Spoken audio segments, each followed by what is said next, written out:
that I am what is it called? Property of the county government in terms of healthcare is what needs to stop. When you have a health service commission, you are an employee of the health service commission, not the county government. But that does not mean the county government cannot employ. The Nairobi City Council had employees. If you find an area where the Health Service Commission cannot fit the person, then the county government can actually employ. The current scenario we are having is a situation that is not tenable in health. Which counties of the 47 have trained a neurosurgeon? None. None. Does that mean that the people at the counties do not need neurosurgeons? No. Previously, you are sponsored by the government, neurosurgeon, they look, Rift Valley, this particular area does not have a neurosurgeon. Post them there. He goes, capacity builds, and he can even now go to someone else. So that is not a quagmire.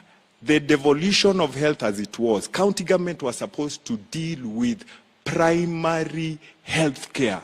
It was correctly devolved by the legal paper of 2013 February by His Excellency Mwai Kibaki. But the politics of the people devolved health workers in a rush and illegally. We have written a lot about this, but that is not the point. The point is this. From a long time ago, for instance, when nurses were trained, their first 3 years were in Wajir, Garissa, Mandera. Why? Because it was difficult for Wajir, Mandera, Garissa to produce health workers. But the service is needed there. So the government trains you, you go work there for 3 to 5 years in your formative years so that you develop empathy that health workers need. All the nurses in their 60s currently are very empathetic nurses. They have served in far-to-reach areas, and that develops the human being. Then after that, you can go back to your home area or whatever, and it works very well. What we are having now currently, we're having public service boards employing people on the merits of their tribe or who have paid. That is not a sustainable system for this country. We are having medical interns who are in their 8th month without posting. They haven't been posted. How can you have your knowledge in medicine would have gone, and yet the state has used. David D can calculate how much you have used to train that particular, because there is no health service commission. When I finished, I was posted immediately to Machakos. When I finished, I became a medical officer, and then after that I was trained as a gynecologist. That's a resource. This country should not be practicing poor medicine for poor people. They should be training the people. You should be having continuous specialization. And this can only be done within the context of a health service commission and an organized health system with health workers at the leadership, not the politicians. COVID came. Initially, politicians tried to run the COVID program. It was a disaster. When they engaged the health workers, and specifically the Kenya Medical Association and Kenya Clinical, I can see my colleague here, Kenya Clinical, and the nurses, COVID was managed well. But professionals cannot be removed, then you expect a health system to function. So, a health service commission is not anti-devolution. It actually helps devolution. If I wanted to go and serve in deputy president's place, today I can't. I'm locked in by a county government. Muranga will refuse and say, no, this is our person. We're having people not being released to go for postgraduate training. We are not having specialization of the other cadres because we do not have a coordinated way of managing health, which was there before. And one more thing that I forgot is that we need to set aside funds for research and granting. If you do a research on the health system, then you will move away from political statements like devolution of health is good, with facts. The facts are on the table. Health workforce that is mobile and can serve in various places and linked to the various referral centers is what you require. And that can only be done by a Health Service Commission. And we have a bill for that. We actually gave that bill from 2012. We wrote the Health Service. Not even that. The Health Service Commission was in the Constitution 2010 and it was removed in Naivasha when the ministries came in and they refused to operationalize it. So health is wealth. We do not have health of this political party or health of this individual of this political. Health affects everyone. Yeah? Just one question. Yes. Listening to you, and I can see the passion you have in what you're saying. But let me ask the following. As I have worked with many governors in my capacity as chairman of IBEC, that brings together the county governments and the national government on matters to do with budget and economic issues. Now, I listened to the governor, for example, of Mandera, and his biggest argument for success in devolution of health is that they never had a doctor for a long time. Now, he has hired a record number of staff. I can give you the figures. And that for the first time, they even had a cesarean section performed for the first time in Mandera because health was devolved, right? And their argument of the other side is we must not make health a privilege for those who can afford.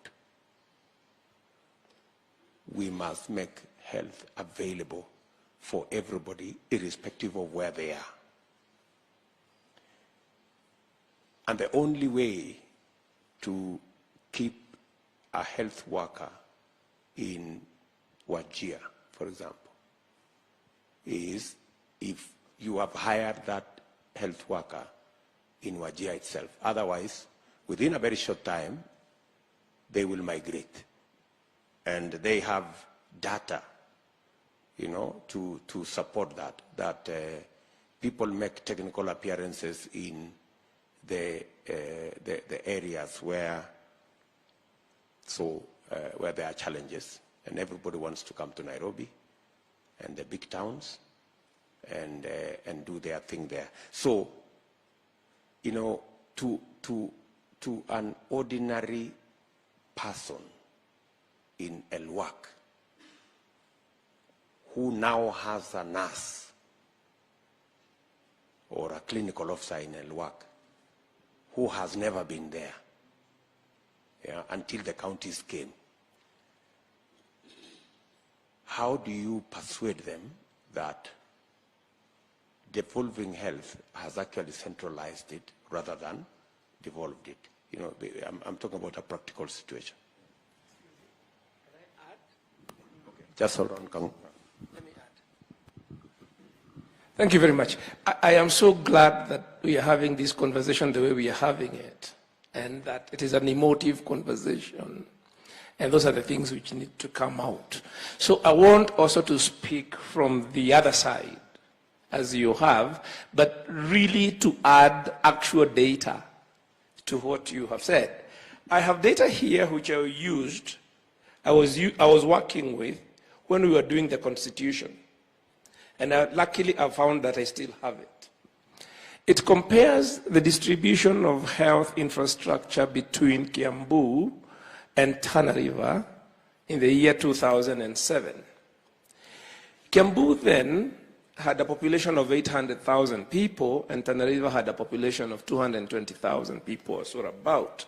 In terms of facilities, Kiambu had, they were matched. In fact, Tana River had more facilities per capita than Kiambu because CDF had already been building facilities. So Kiambu had 2 public hospitals, 11 health centers, 523 health beds, and 14 dispensaries. Tana River had 2 hospitals, 4 dispensaries, 221 health beds, and 29 dispensaries. So you can, Tana River had more dispensaries because of CDF. When it comes to health workers, Kiambu had 6 consultants, Tana River 0. 15 MDs, GPs, Tana River 0. 1 dentist, Tana River 0. 1 pharmacist, Tana River 0. 22 clinical officers, Tana River 4. 84 registered nurses, Tana River 5. 336 community nurses, Tana River 38. Kiambu had 31 lab technicians and Tana River 2. This was Kiambu district, which is smaller than Kiambu County now.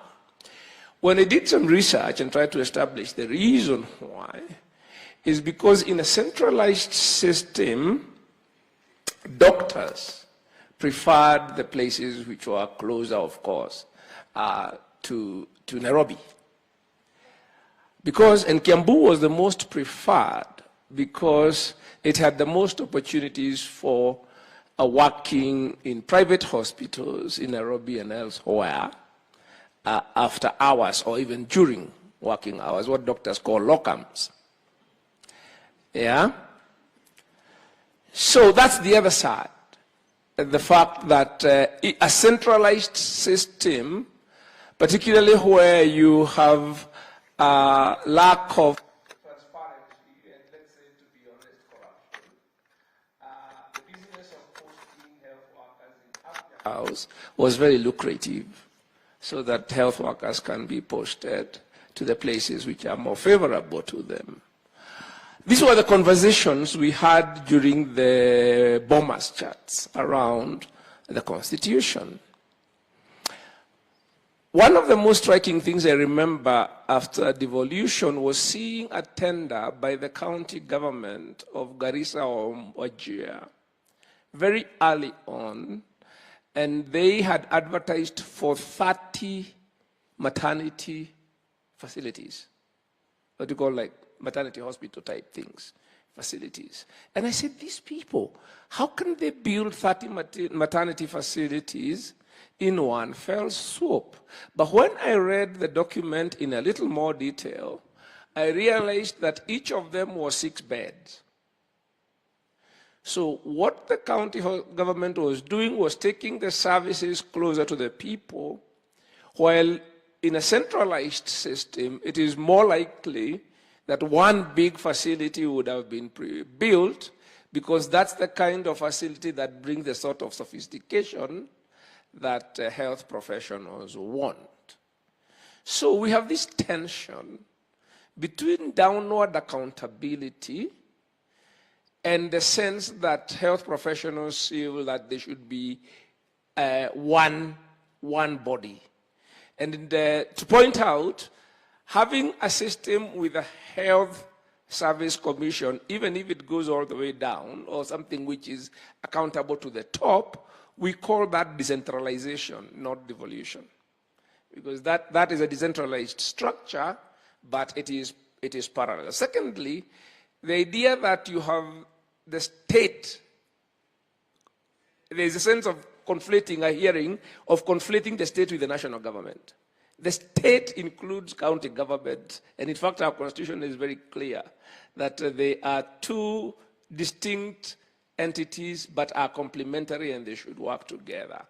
That's a long sort of framing of the question. I do believe, how do we square the circle between, I think, what health professionals see as works for them in terms of service, professional development, and doing their work in the way that they think they should have some professional autonomy, and the downward accountability and dealing with the governance issues of the fact that in our own self-interest, we would like to work in the places which are most convenient, which are most lucrative, and where we are not as subject to sanctions for non-performance or for other things as we might be.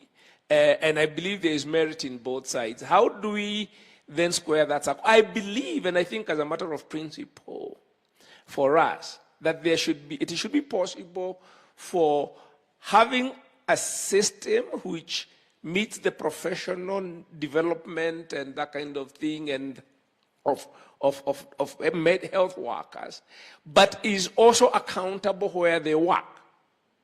So that perhaps, I don't know whether the health service, we can have a health service which employs, so that you're in the employment, the public service, but you have an internal market that you then have to be given a contract by a county.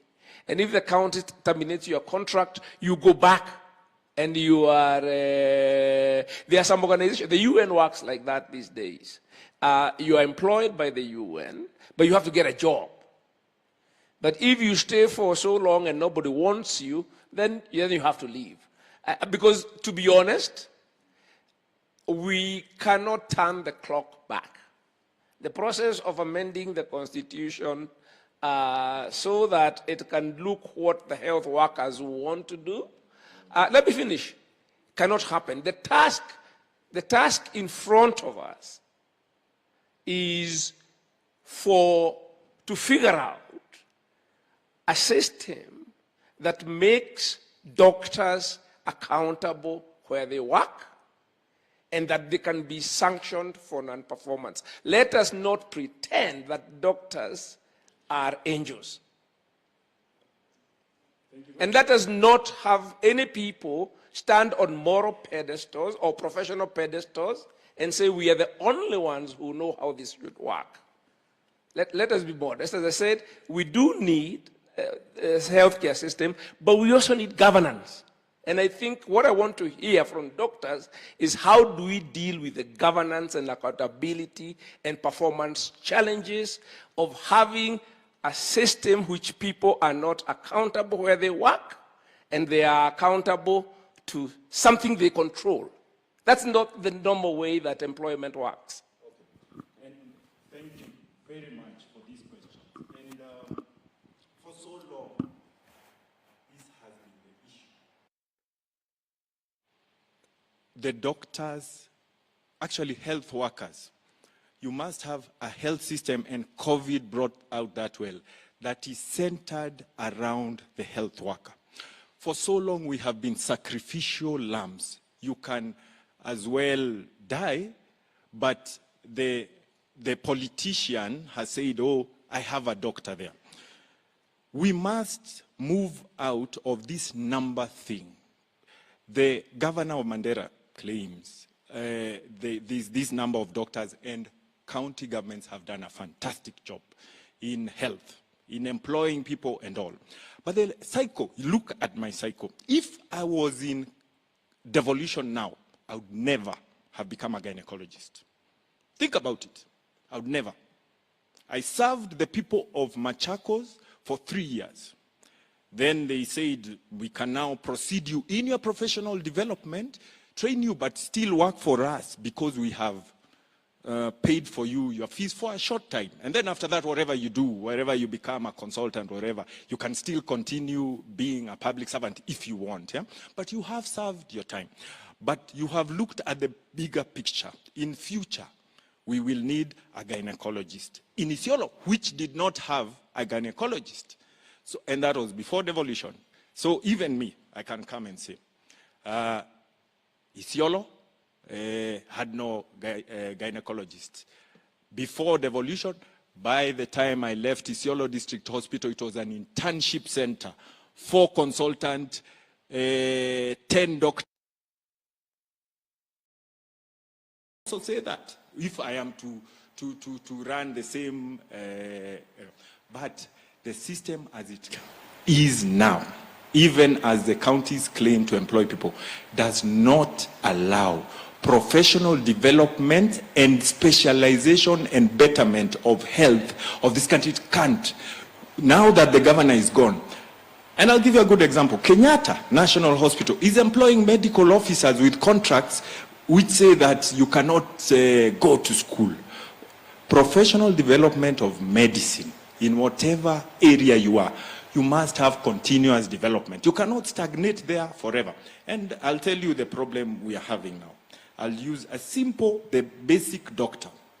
The basic doctors have been employed. They work for their 3-4 years. Then when they want to go to school for specialization, they're told, by the way, that position that we have, we do not have someone to replace you. So they are stuck. You cannot employ someone because county government is saying there is a payroll. If you had a health service commission, this doctor, medical officer, is released to the health service commission.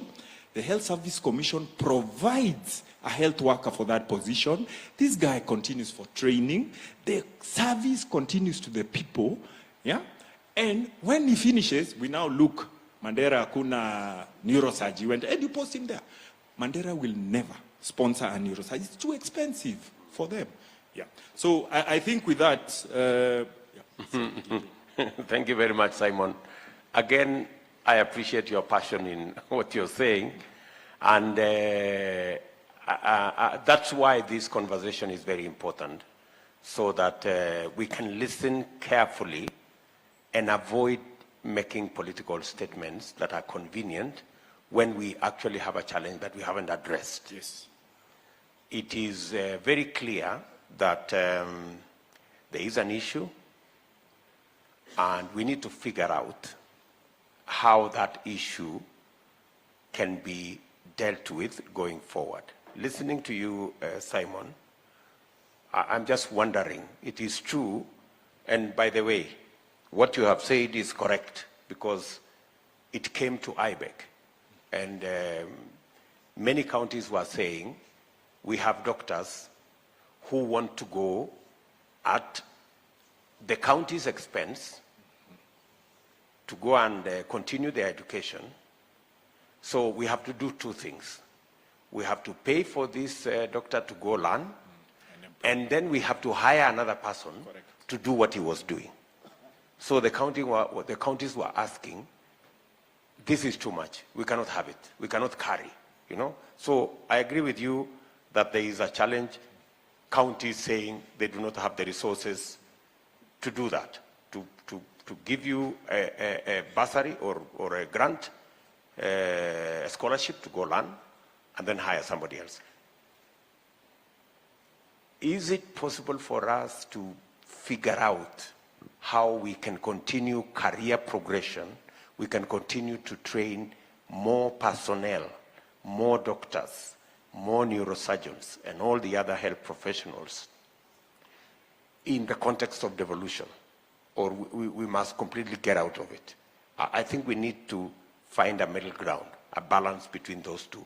If we do, we will not only satisfy our health workers, but also keep devolution doing what they are doing.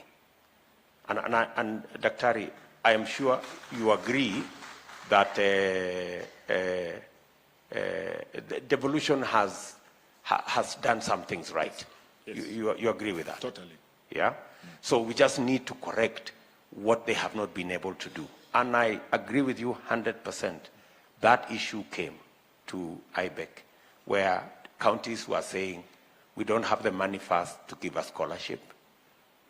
And even if we did, it means we have to hire somebody else to do, because, you know, going to train for a postgrad is not going to take months.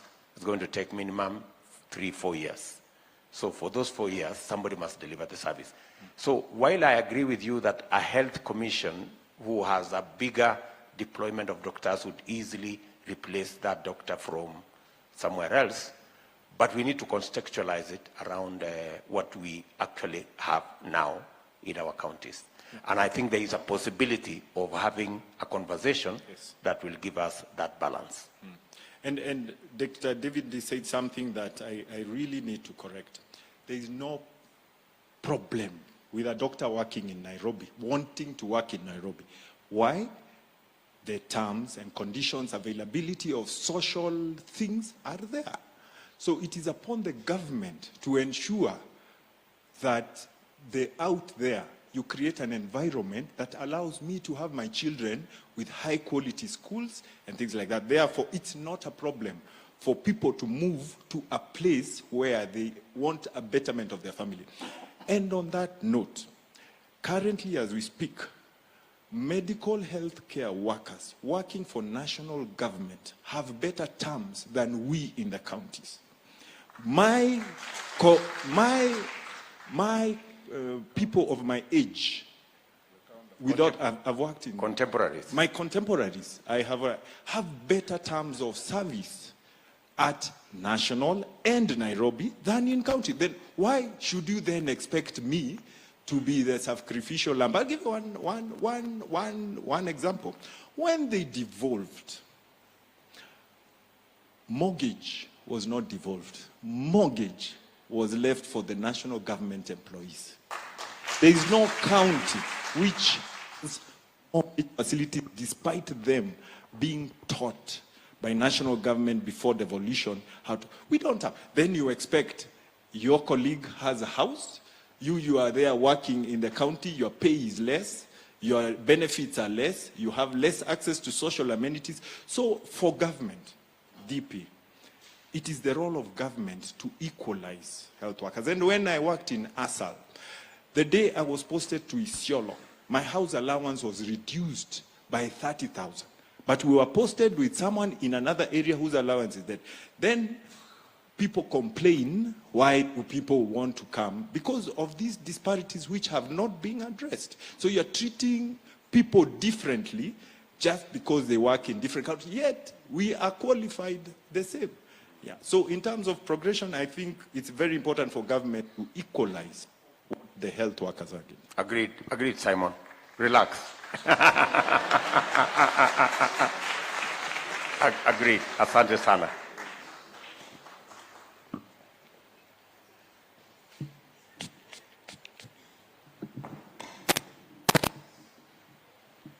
Your Excellency, the Deputy President, the Kenya Kwanza leadership, all distinguished guests who assembled here today, including our host, the Catholic University. I'd like to first express my appreciation and express my gratitude on behalf of Kenya Association of Private Hospitals for inviting us to this forum. My name is Dr. Timothy Olweng. I'm the Secretary General of Kenya Association of Private Hospitals.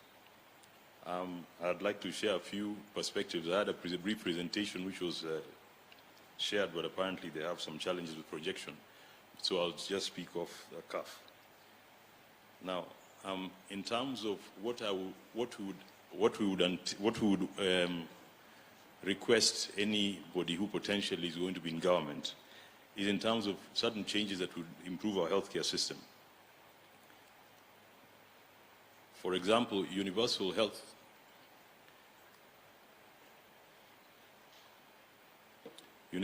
coverage is one of the topical issues and one of the most important things. So there has to be measures put in place in terms of accelerating the achievement of universal health coverage.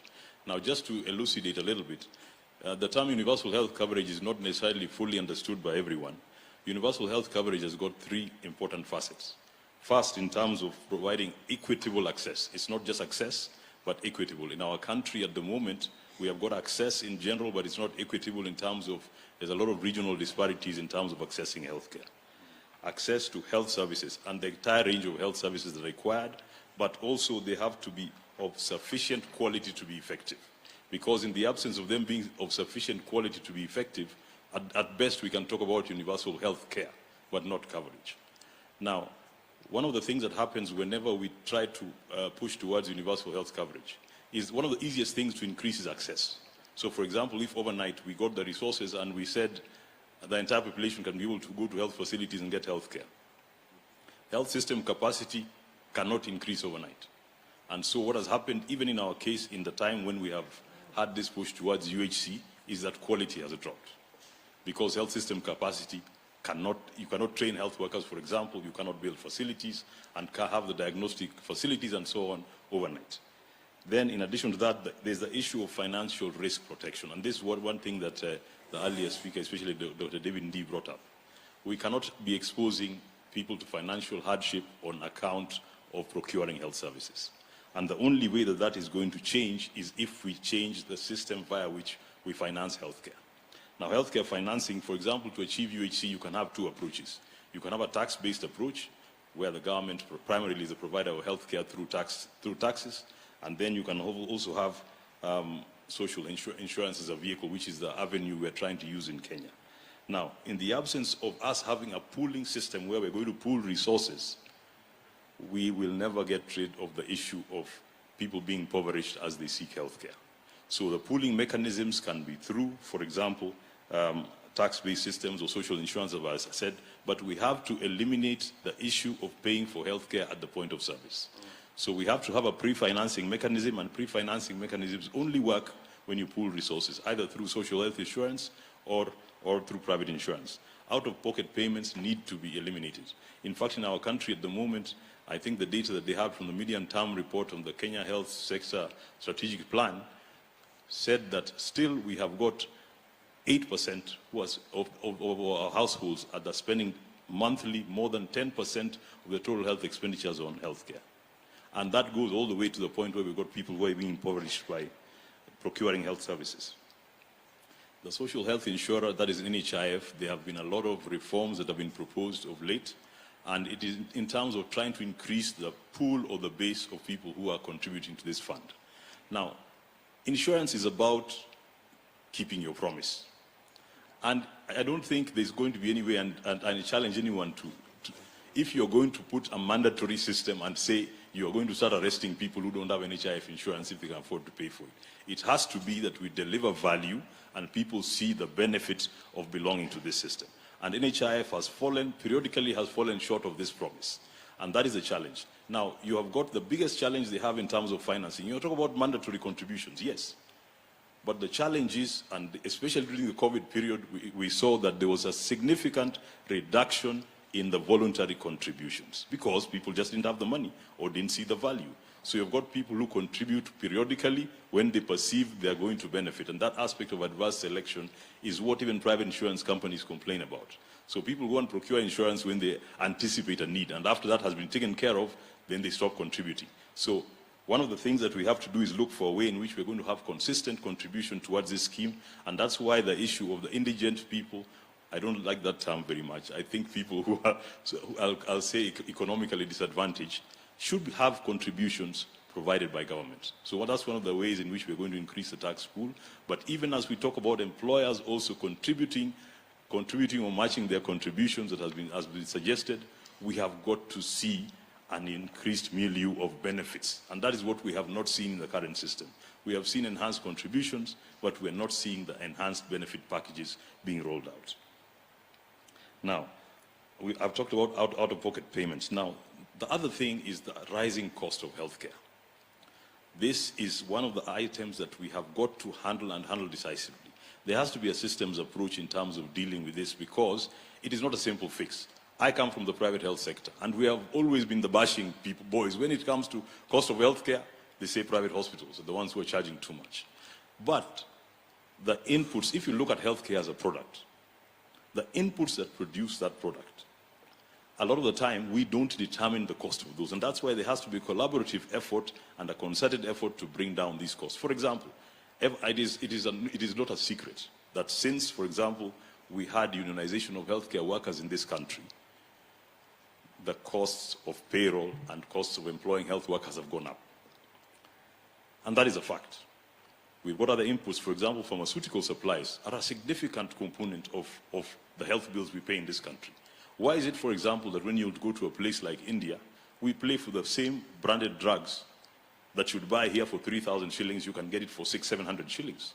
I had an experience like that as a doctor when I went to a hospital in India, and I started looking at the packaging, wondering whether it's a genuine product they had given me, and I could see the pharmacist getting irritated, because for me, I could not believe I was getting it at the price I was getting it. So in the absence of us having a manufacturing sector that is robust, in the absence of government somehow entering the fray and trying to be able to regulate the prices of these commodities, we are not going to control the costs of health. In addition to that, there are other drivers of healthcare costs. All commodities. For example, government has a role to play. We have got a lot of taxation right now on a lot of the inputs that are coming in for the health sector. We cannot say that we are trying to promote universal health coverage, and yet at the same time we are taxing the inputs that are going to bring down the costs of healthcare. I come from the private health sector, and we have seen in other sectors, for example, the government gives incentives. You've got people who get tax holidays when they come and invest. And the rest of us who are local investors are sitting and wondering, why would the foreign investors get preferential treatment over us? And if I was a foreign investor, before I come and invest in a market, I want to see how that government is treating its own people, because that becomes a reflection of how I'll be treated a short while down the road. So the cost of healthcare has got many facets, and that needs a concerted effort in terms of bringing down costs. One of the other major things is the mechanisms we have for healthcare provider compensation. For example, the traditional method, especially in the private health sector, has been fee for service. You walk into a facility based on the inputs that are used in terms of providing care for you, a bill is generated, and that's how you pay for it. At the other end of the scale, the extreme end, we have got a system which we call capitation, where we decide that there are a certain number of people we want you to take care of their healthcare needs. We decide on a certain amount, we provide it to you, and in that way the risk has been transferred to you. So that's a capitation system. In the recent past, we've also got a fixed fee for service system, which especially private health insurers have been trying to introduce, and which the private sector feels is very unfair in the sense that they're transferring the risk of taking care of the clients to providers. And a lot of the time without notifying the clients that that is what they're doing. So you're told, we'll pay you for every outpatient visit 2,500 shillings. The person who is coming for care has not been told that's the arrangement, but what happens is the tendency is people try to reduce the costs of care per individual, and therefore quality of care goes down.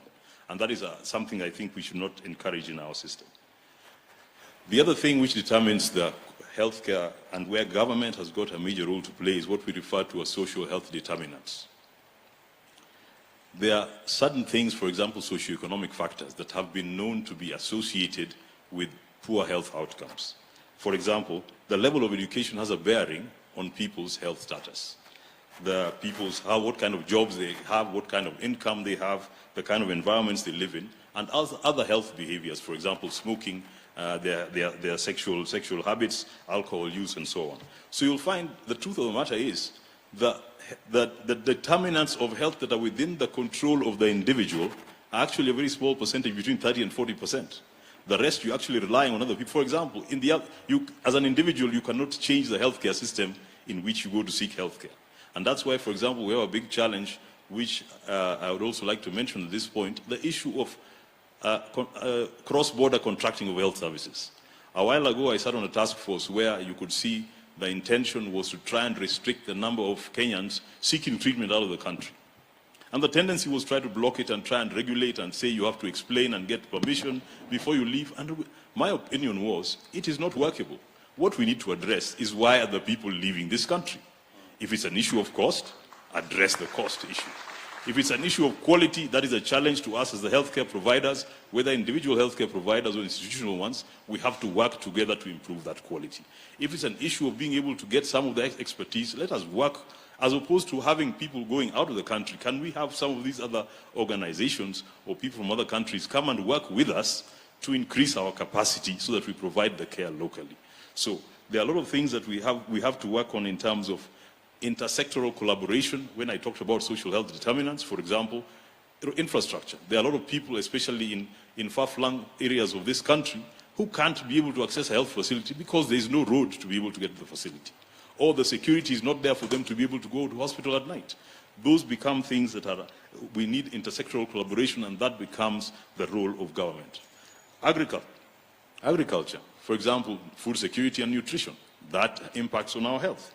And then there's the issue of violence and injuries, which has become a significant contributor to health morbidity and mortality. And I'm referring to violence and injuries. Again, there's a predilection for lower income areas. That is where there's a lot of it. But, for example, road traffic accidents, and especially in terms of the border sector, we have got a lot of health-related injuries that have occurred. So I think there's need for us to be able to regulate that sector to make it safer. Much as we appreciate that it's one that delivers a vital service, it needs to be regulated.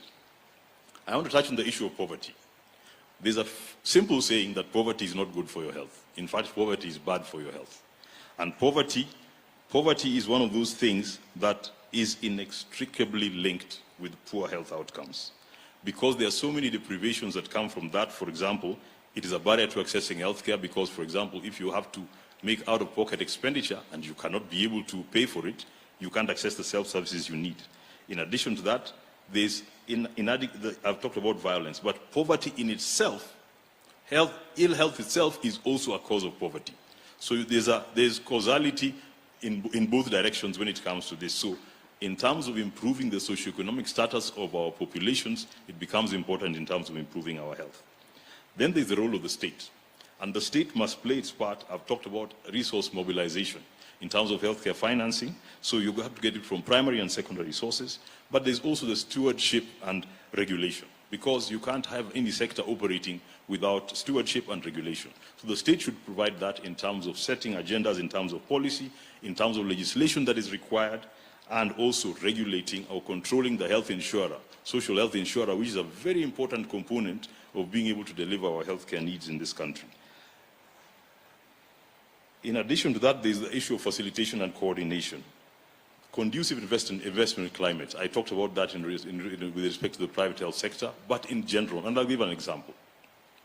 The health sector, for now, we have got a myriad of licensing regimes, licenses we have to get to be able to deliver service. At the beginning and at the inception, we knew that it is a medical board that has got the mandate to register health institutions. So we pay them fees. After that, you had got all these other smaller boards within that umbrella. The pharmacy and poison boards becomes autonomous. Now we've got the medical board who checks all these licenses at the same time, and we pay them fees. Then we have to pay the pharmacy and poisons board. Then we have to pay the radiation protection board. Then we have the Kenya Medical Laboratory and Technologies board. Now even the TV people come and count TVs in our facilities and want us to pay for the number of TVs in our facilities. We have a fee to pay. So you find by the time we are being able to run a medical institution, you have got, at a certain level, you might find that you're paying 500,000 shillings a year in fees. And interestingly, sometimes, again, the ones who pay the fees are the ones who are over-regulated. The people who are not licensed, we see them continuing to do business undeterred. Whereas there are times you can have somebody coming from the medical board, this was a practice in the past, and telling you that your license is not hung on the wall where it should be. He knows you have a license, but he's saying it's not hung on the wall as per the law. So I remember asking one once, so where do you want me to hang it? In my office, in the outpatient clinic, in the lab, or in theater? Where do you want me to hang it? It's immaterial, as long as you know I'm licensed and I've paid for it. And yet you have other people who are not licensed in the first place delivering health services next door, including the doctors who, in quotes, who advertise on the electricity poles and promise all manner of care. The government also has an issue, and this has come up in terms of human resources for health. It has also come up the issue of coordination between the two levels of government. Sometimes you've got over-planning, sometimes you have duplication of functions. And that issue of coordination also falls at the doorstep of national government. In terms of financing the healthcare services for those who are vulnerable, that also falls to the government. I think they already do it for the military, and we mentioned the indigents who also need to have their fees paid. We talked about the cost of healthcare and the human resources for health. I would not want to flog that horse any further. I think Dr. Kigondu did that topic sufficient justice. Now, the other thing which we need to talk about is healthcare disparities. And I mentioned this earlier, but these healthcare disparities are there in terms of human resource. They're there in terms of health facility density, in terms of you've got such huge disparities in terms of the regions, the number of facilities you have in different parts of the country.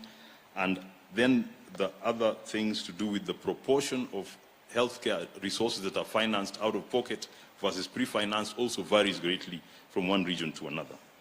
And lastly, by law, the 2017 Act, there was an issue about there's a constitutional right to health. And that, if you ask me, there has to be an addressee of those rights. I don't think that responsibility falls upon the citizen or private investors. It is a responsibility of government to be able to deliver healthcare for its citizens.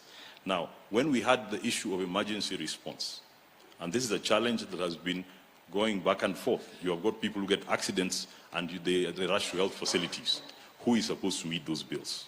There was a proposal in 2017, and in fact it was legislated that there was an emergency response fund which was supposed to be set up. It has never been operationalized. And that needs to be done so that you can also encourage, for example, private health facilities are run by private investors. You cannot have them incurring huge costs which are never compensated consistently to be able to take care of. And that, you know, it's also against the law to be able to detain people for not paying bills. So there are a lot of facilities, especially those who are located along major highways, incur enormous cost in terms of being able to provide healthcare services to citizens. And I think that's the role of the Emergency Response Fund. So I'll keep it at that. If there are any questions, maybe you can, I can address them. Thank you. Thank you very much, Dr. Olweny. I think you have put things in very good context and perspective. Let me just ask two clarifications.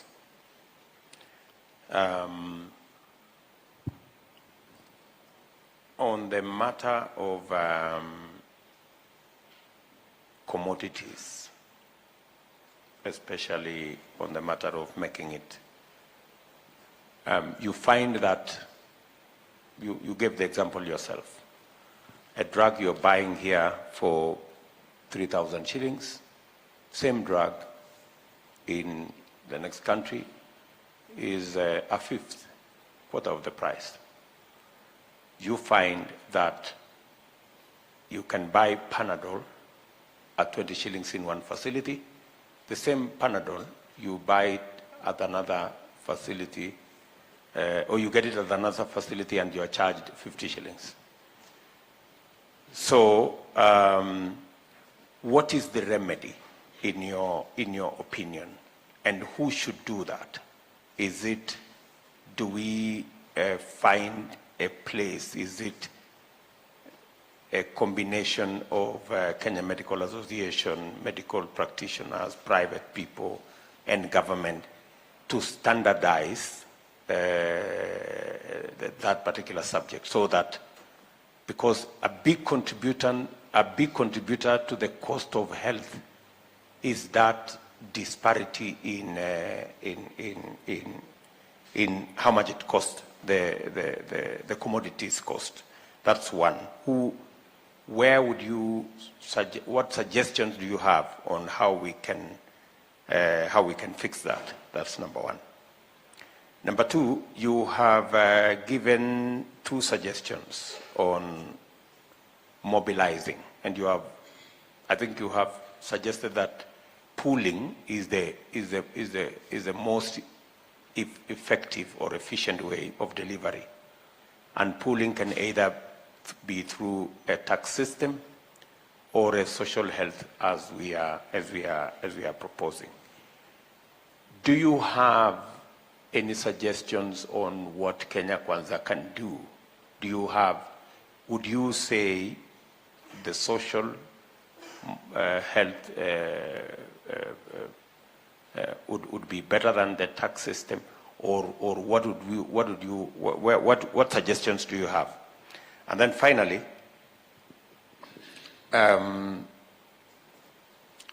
in terms of, and I hope I'm not loading too much into your plate, you also talked about a fixed cost approach. Can you elaborate there? I didn't quite follow it properly. You know, the two suggestions you made. I think what preference would you think we should go? Okay, so firstly, with respect to the prices of the commodities, first of all, there are various dimensions. We have to understand, first of all, that we are comparing apples and apples, not apples and oranges. So in terms of, first of all, control in terms of quality, that role falls, for example, for pharmaceuticals with the Pharmacy and Poisons Board. We have got drugs that are branded drugs. We have got drugs that are generics. The key thing for healthcare providers, and I talk about as individual practitioners, we want to be sure that we're getting drugs that are of good quality. There are times the drugs have fallen short. And as a doctor, you want to be sure you're giving your patient the best. So first of all, in terms of ensuring that all drugs on our market, first of all, meet the quality threshold and they work. If that happens, then now we can prescribe the cheapest one. And that, of course, is one of the ways of exerting pressure on those guys who are overpricing their products to bring those prices down. In India, for example, they have got the volumes. And they told the big manufacturers, if you want to be able to access our market, you're going to sell it to our clients at this price. Kenya can be able to do the same because guess what? In this region, you've got drugs that are being sold, same drugs sold in Uganda and Tanzania at a lower price because the feeling is Kenya is doing better economically, we can charge a premium. And so sometimes they even stop people from getting products across borders by changing the name or changing the packaging. So that it says this was for the Tanzanian market and this for the Kenyan market. But it's the same drug.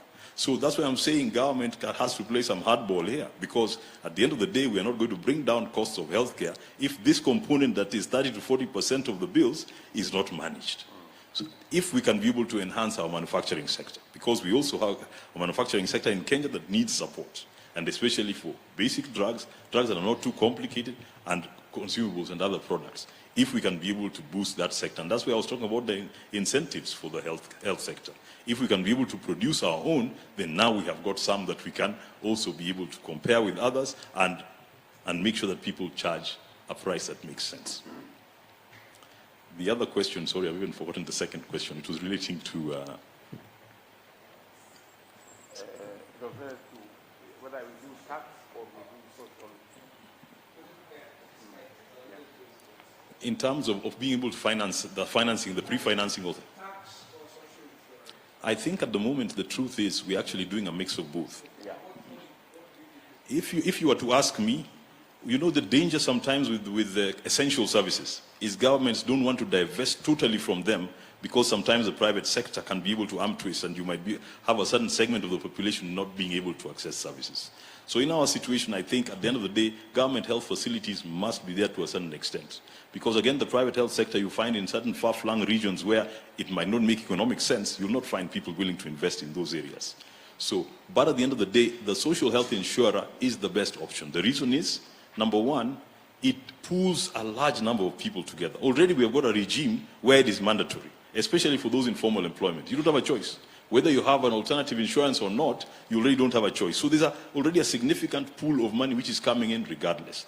But in terms of the efficiencies of that social regulator, that has to be. There was a time when there was rumor that their management costs were going close to 50%. Of later here now it's come down to the tune of 20-15%, which is more manageable. But in terms of being able to structure and reorganize those organizations and make sure that they're delivering on their objectives is important. There was even talk once of being able to segregate the duties of the payer and the people who are providing the benefit package in that sense. So those are proposals that are there, but in general, the social health insurance way, I think, is the easiest way to go. It's the easiest way to go, but it has to be within very good and strict controls.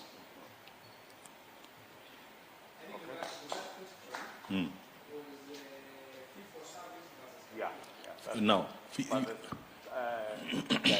I think the framing is correct. yes.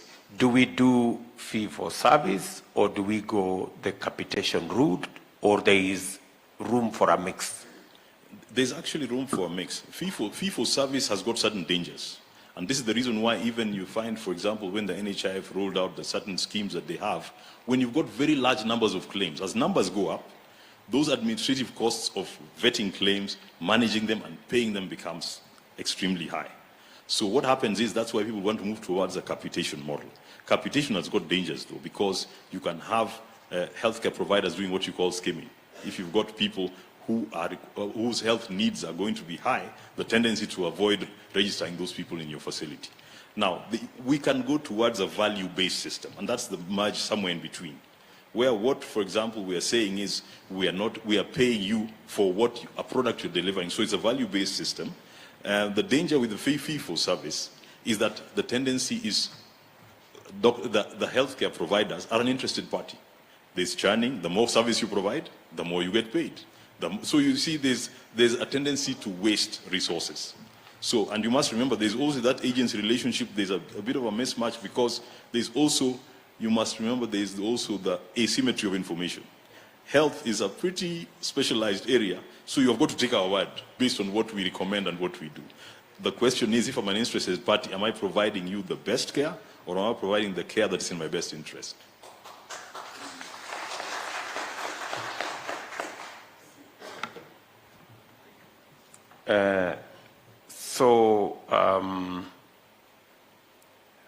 Listening to you, Daktari, we are a value-based system. Did you say that? Which is midway between capitation. Capitation, the temptation will be you avoid people who you think they will take more from your service. Yes. The other one, you will give, even you will be too generous. Yes. Because you want to be paid. Yes. You know? So we must find an in-between. Sometimes at the end of the day, and this is what sometimes at the moment you can say diagnosis-related groups. For example, we say, instead of talking about this, we'll say for this particular service, we'll pay you X amount, and we agree on that charge. In fact, the truth of the matter is it forces people to be more efficient, because now it means that I'm going to provide that service as a fixed cost. So there's interest in me lowering those costs. So over time, you might find the costs of delivering service actually go down within a country. So there are very many mixes in between. I gave you the extreme ends. Capitation, the biggest problem we had, like with the NHIF system that was introduced for capitation, the rates were ridiculously low.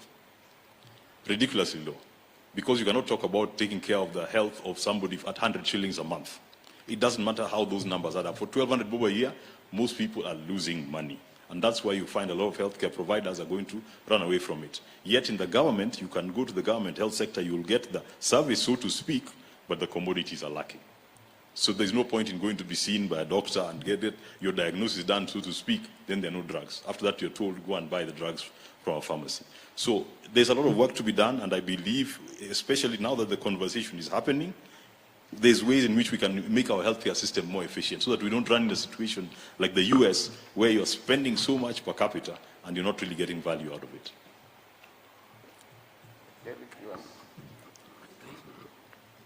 Thank you very much. Because you're very resourceful, I want to get as much out of you as possible. Okay. Before you leave. I want you to just react to two things in terms of what you have said, and this is, you can see the direction we are thinking, and you probably have more conversation, yes, but so that they can be discussed later. One is procurement. On the question you raised about procurement, and the cost of commodities, and the choice of commodities, about the efficacy or the practicality of a stakeholder-owned or managed national procurement sort of platform. The idea here being, something we've been doing with petroleum, which is different from the subsidy that's gone wrong. But at some point, we got all the petroleum companies to come together, and they decide what quantities of oil they need, and then they pool their needs for that particular period, and they get one of them to put out a tender. And actually that brought the costs quite down, and then you pool, so it's a pool system. Yes. And we're wondering whether that can work in the healthcare system where both public and private, all the health providers, there's a platform, and we say we need so much of this antibiotic, my need for this antibiotic is so much, my need for this suspension is so much, my need for this whatever is so much. And then you come up with a procurement plan and you decide who procures what so that you can bargain for better prices. That's one thing I want to, that's a direction we are thinking. Yes. And that would be part of our way of solving the cancer problem. Because then when you bring in the private, yourselves in there, then your interest will be such that you will want to get the best product at the best price. That's how we think we can discipline the public system, to be honest. That's one. The second one is between the capitation and the fee for service, about the option of a tariff system, where you have for the social health insurance package, it has a tariff, where for every protocol that is provided, and it's agreed this is the cost-based, and you have a tariff for every protocol, and there is a system for you, for the system you setting the tariffs, so that as costs change, maybe they are adjusted quarterly or semi-annually or whatever. Would that sort of be a good halfway house between the pure fee for service, which is determined discretionally, or capitation? Yes, okay. Yeah. Thank you for those questions. Now, can I add something before you answer? Or you want to answer that? Okay. Yes. So in terms of the bulk procurement, those are proposals that even as a private health sector we have had in the past. The challenge we have is we have, first of all, a very diverse group of organizations with different capacities. And I'll give you, for example, the so-called Big Five. They feel they've got a sufficient base that they can do their procurement on their own. So interestingly, they're actually the ones who procure at the lowest price and actually charge a premium, all right? And whereas sometimes those who are smaller cannot organize themselves sufficiently, and because of issues of cash flows and so on. So that is a very good proposal in terms of being able to bulk procure, because again, we cut off the middleman. And the bulk of in this supply chain here, the middleman is the one who is making most of the money. Facilities themselves, by the way, have got a fixed percentage that they're supposed to mark up their products. So at the end of the day, it's not going to necessarily change how much they make. The truth is the benefit will be passed over to the patient. So those are very good proposals. Originally, we have got other organizations that actually procure in bulk. The challenge is the supply is so erratic that they cannot supply as efficiently. You will put in an order and all the items are out of stock and so on. So for example, but those are very good proposals if we can get, and this way I'm saying the role of government can come in. In terms of the issue of the pricing, the tariffs, even with NHIF, the current discussions that we have been having, which hit a stalemate, as you're aware, on many occasions, with, for example, the private health sector and the faith-based sector, we have got proposals that we have got certain tariffs that are supposed to charge fixed rates for certain, especially surgical packages. Dialysis was a big issue, for example. The only challenge that there was is they were pricing them below market, to the point that we would not be able to deliver the service. And that is where now the stalemate comes in. NHIF should be able to provide care. First of all, they cannot discriminate against members. You cannot be told, for example, that if you've got another form of insurance, now we're not paying for you. You should pay to the extent that they're entitled. In fact, people should go to facilities based on the choice. There are certain facilities where you'll go and pay nothing. There are other facilities where you go and co-pay, but that is a choice the person makes. For their members, there have to be facilities where they go and provide all the service. The only challenge was, when they were, for example, for dialysis, they were paying 9,500 shillings per session twice a week. Now they wanted to change it to 6,500 3 times a week. But the 6,500 is not enough to cover the cost for one session. So guess what? And they were saying you cannot charge anything other than the 6,500. What that was going to do is lock out all the people who are getting dialysis service and now actually have to pay for it cash. And they were saying, why are you giving us 3 sessions a week? Most of us are okay with the 2 sessions as long as we don't pay anything. But if you say we are paying 3,000 a week, 3,000 per session, it means now I'm going to my pocket 6,000 shillings every week. Already people who have got dialysis with chronic illness are already so cash-strapped that you cannot again put that premium on them. So that's one of the challenges. When, for example, we were told that you need to pay, to do cesarean sections for 48,000 shillings and not charge anybody any in addition to that, the medical board alone says doctors are supposed to charge 60 to 100,000 shillings. So how are you telling us we're going to charge 48,000 shillings for the entire procedure inclusive of doctors' fees? So these are the discussions I'm saying that need to be rational. So let it be that if NHIF says we can only pay X amount, let them pay that and allow the people who are going to top up, especially going to private facilities or high-end facilities, do that. But for government facilities, NHIF should be able to cover the full bill for the patients.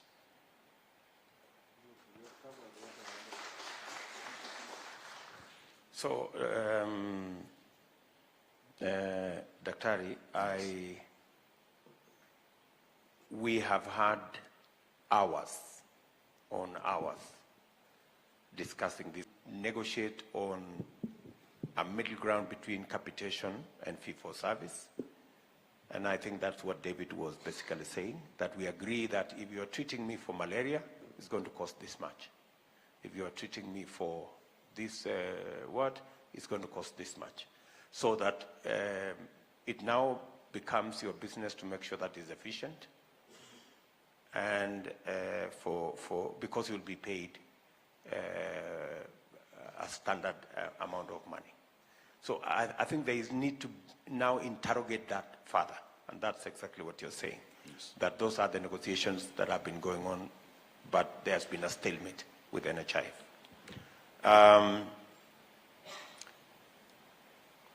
In your opinion, what are your thoughts around the reform of NHIF?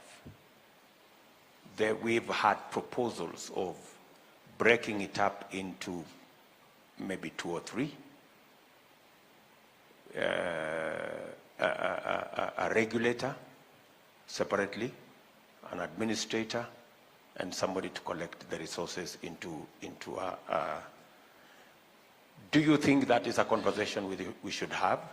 And do you think it may give us a chance to get to where we want to go? And where is the place of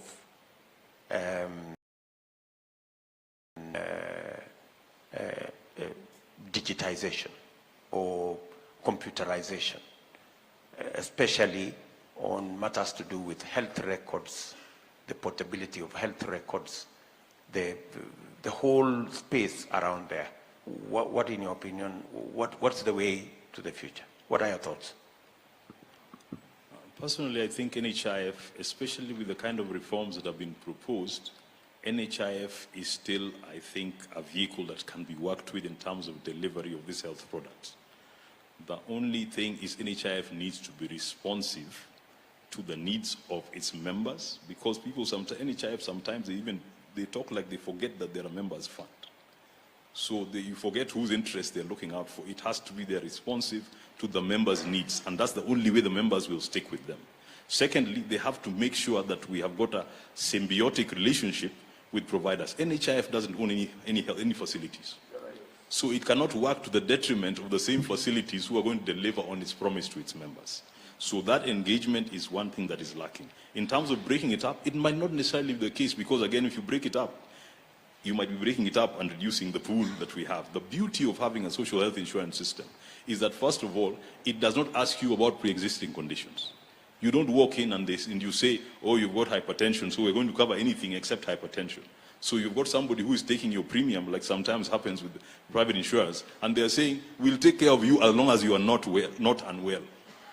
Then you wonder, so why am I paying the premium?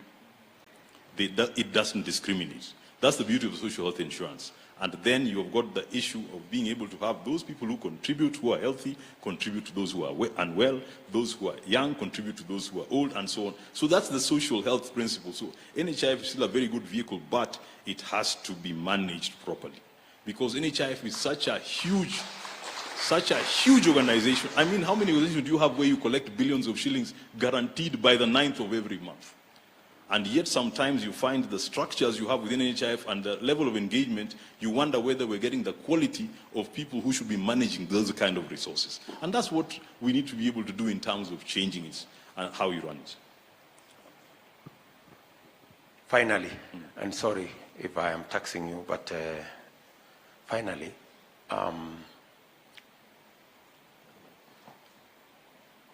part of the challenge we have, as I said earlier, is commodities and the challenge with KEMSA,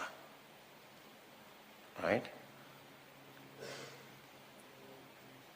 And before even I talk about KEMSA, that whole space around drugs, I spoke to one doctor, actually inadvertently yesterday, and he was telling me that they have a long list of drugs they want to register with us, with Kenya. They've registered everywhere else, but Kenya is a difficult nut to crack because there is a cartel of people who don't want anybody else to sell their wares or their drugs in Kenya. There they've somehow found the way to lock it up just for drugs from certain suppliers. How serious is that challenge from where you sit? Do you think it is something we need to worry about? Or you think we have enough latitude to have the best drugs and the biggest variety? You know, one of the reasons why I agreed to attend this session is if you're talking to the person who is going to be at the top. If that corruption, that is corruption, there's no other way to describe it. Let me tell you, all these systems we're talking about, all these organizations that have been set up, have actually got a very good foundation and very good policies. That's why they were set up in the first place. It is just an issue of how we are managing them, all these vested interests. When there's big money, all those other problems come in. So it has to be that we just committed in terms of, I don't think that there's need to replace those organizations. It's just to revamp them and let them go back to what they were set up for. The other thing which I did not answer, which you mentioned, and about the health records system, health management information system. 15 years ago when I was in the UK and I was looking for a health management information system for our facility, I went and I've got a friend who works at the NHS and they showed me how their system worked. And I looked and I said, why don't we have something like this? Because in Kenya, what happens, even from one hospital to another, you will go there, and I'm a medical professional, I'll tell you, they'll look at the MRI from this hospital, and he says, this is a radiologist I don't know, so I'd have to do an MRI again. This is the waste we're talking about. We have got a system where we are duplicating the services from Nakuru to Nairobi between one hospital and another. So every time we're duplicating tests, as opposed to going into the system and saying, what tests have you had done? And what's your previous diagnosis? We are diagnosing people sometimes every time they go to a facility, as opposed to having the information. So one thing we need to do, that is something we need. And at that time, my suggestion, I came back to NHIF. There was a system which was being sold, but it was way above what I could afford. I came to NHIF people and told them, you're the only ones who can afford this. And secondly, guess what? You're going to be able to now have visibility into all your providers, all your patients' conditions. So as long as the issue of patient confidentiality can be maintained, that's always the challenge. As long as that confidentiality can be maintained, there are benefits to that system, because even in an emergency, when you receive a patient, you don't have to be going through all the rigmaroles of being able to find out what pre-existing conditions did they have, what were they managed for, I've got a scar in the abdomen, what was the surgery for, and so on. That information will be available. But that is the waste that we're having in our healthcare system, purely because we've not invested in this one big system. So that's one of the greatest ideas that we can be able to implement. Thank you very much, Dr. Thank you. Thank you for your insights. Thank you very much.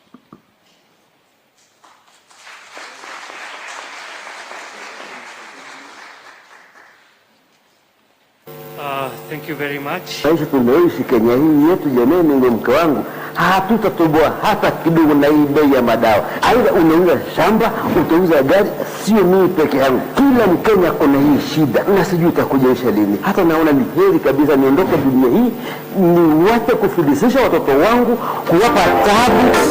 Niende kabisa.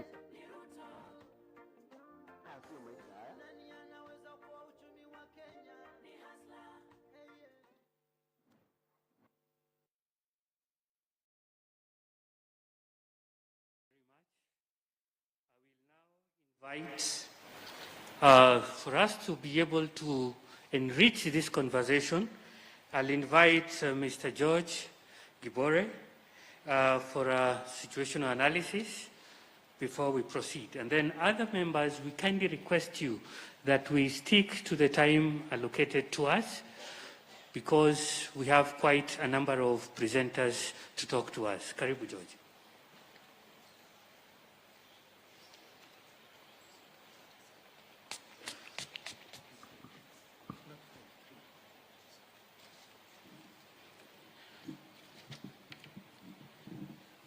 Excellency, the Deputy President, and the candidate for Kenya Kwanza Alliance, the Kenya Kwanza Alliance team, leaders here present, the health workers leadership present.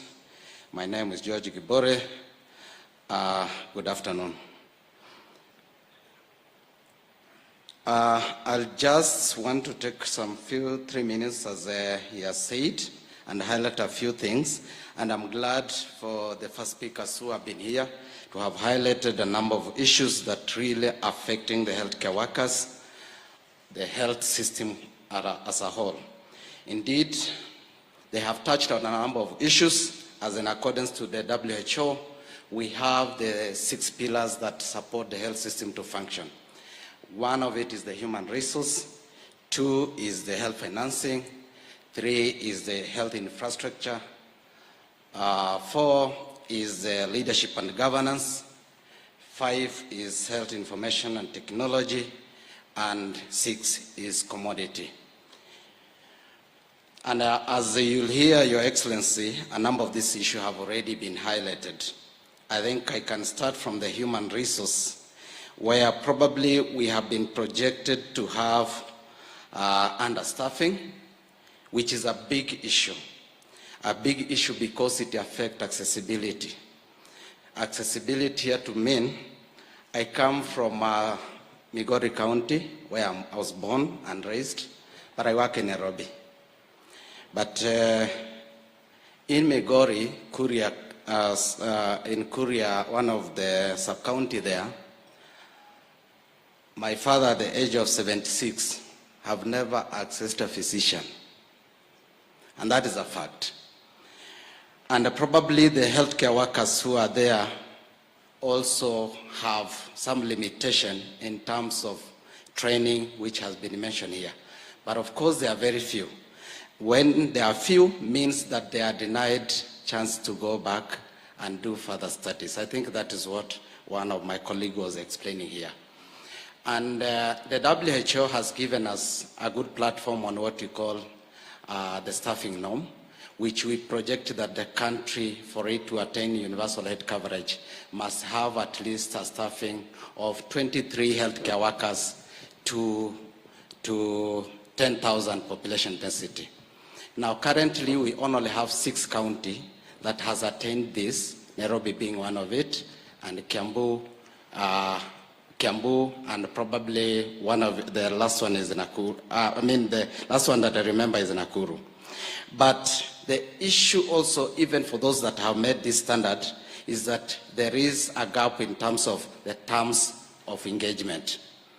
So people who have the same qualification have been engaged in different terms, and they work like they come from a different country. This should also be addressed if you take up the leadership of this government, as you address the number of the healthcare workers. And our request is, at least you focus to revamp the health, the human resource for health. At least when you come in, 20,000 healthcare workers at once can be able to propel us next to what the WHO want. In the health infrastructure, I need to say, Your Excellency, the WHO has given a recommendation that we meet the population density. So in any case, we do not need any brick and mortar.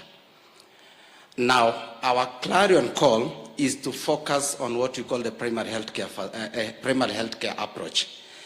In the previous, Your Excellency, there have been a congestion at the higher facility, which means in terms of resources, the funding, close to 90% of our funding are done to the higher facility. That is the level 4 and above. So the level 3, level 2, and the 1 are left to vendor, or rather to actually work doubtedly without even the people who relies on them trusting them. There is no healthcare worker there. If there is, they are not enough.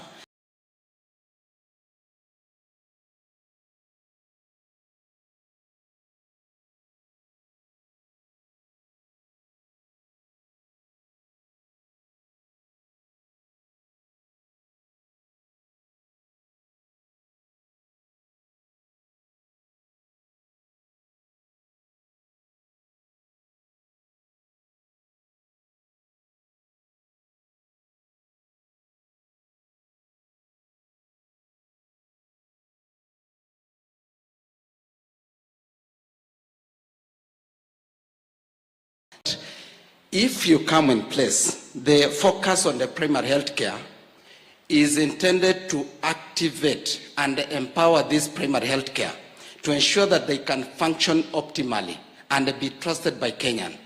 When they are trusted by Kenyan, they will seek services there and they will avoid actually bypassing them, going to the higher level, which is a high-end facility. And in any case, a treatment for malaria at a referral hospital is costly than a lower level, where probably it will be 0 rated. But if you happen to bypass by lack of trust, then means a high cost.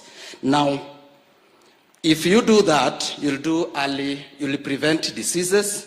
2, you'll ensure that you are promoting life. 3, you'll do early intervention. And 4, you'll ensure that you do early detection, which now leads to early intervention, meaning that cancers can be diagnosed early and be able to take intervention at an early stage. So that is our clarion call. And the last one that I need to make is that indeed we have looked at the resources that we have been using. It is in data that all resources put together, this country in the last financial year, we utilized close to 550 billion. If this money is put into good use, every facility will have enough healthcare workers, and also we'll have enough commodities. We will have a working system, which all of us are calling here, on what we call the information technology, which the right speaker was explaining. And I want to emphasize only one thing about this system, because it can easily help us do make good progress in terms of managing the human resource, because you'll get to know where they are and where they are working. 2, it can also be able to tell us where we have the commodities, where they are not well utilized. If they are approaching probably expiry, you shift them to where they are needed without going to purchase others. And lastly, on that system, it will actually help us in terms of approving the claims that are made for purpose of pay, and it can actually only allow pay for services done for me. And if this one done, it will cure the issues of corruption alongside. And even for the drugs, KEMSA or whoever will be the supplier must own the drug until it is enrolled in that system, so that there is no drug that is lost in the system on the way it normally happens. And it will also empower to give us information on to know how to need to work on. That is to mean monitoring and evaluation, and get information that can inform the country where to move on. Thank you very much. I will want to end there because I don't want to belabor much for what our colleagues have already spoken about. Thank you very much, my friend. It's okay. Thank you, Let's listen to your other colleagues. Okay, thank you.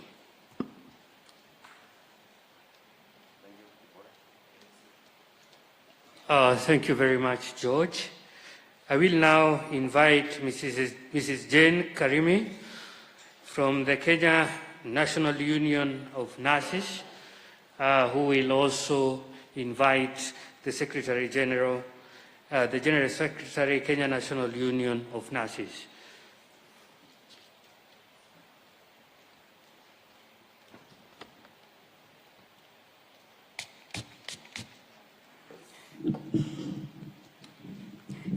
Your Excellency, the Deputy President of the Republic of Kenya, all protocols observed, and my colleagues in healthcare, good morning, good afternoon.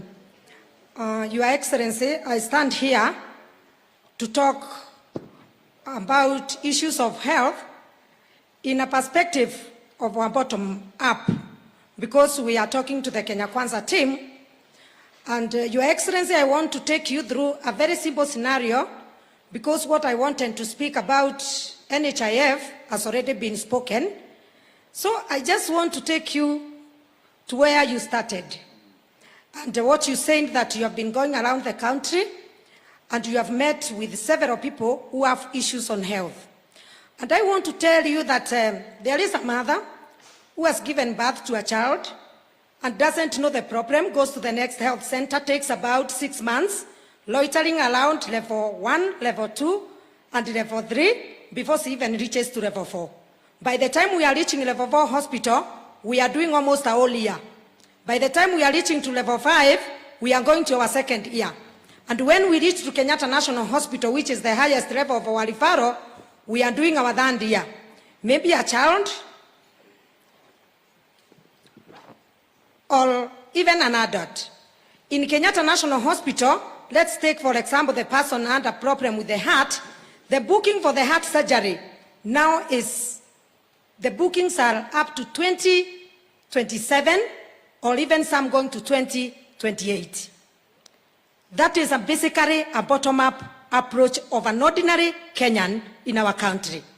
And you can imagine the medical people, the nurses especially, who are dealing with these patients on a daily basis, coming to these hospitals, seeing them suffering, and going through a lot of torture. Basically, what am I saying? I want to put the task of improving our healthcare services in this country with the governance. And the people that I want to put into task, above all, is our parliamentarians. When we look at our NHIF, it is only in Parliament, Your Excellency, where we can make the right policies, the right laws, which can be able to work for our healthcare systems in this country.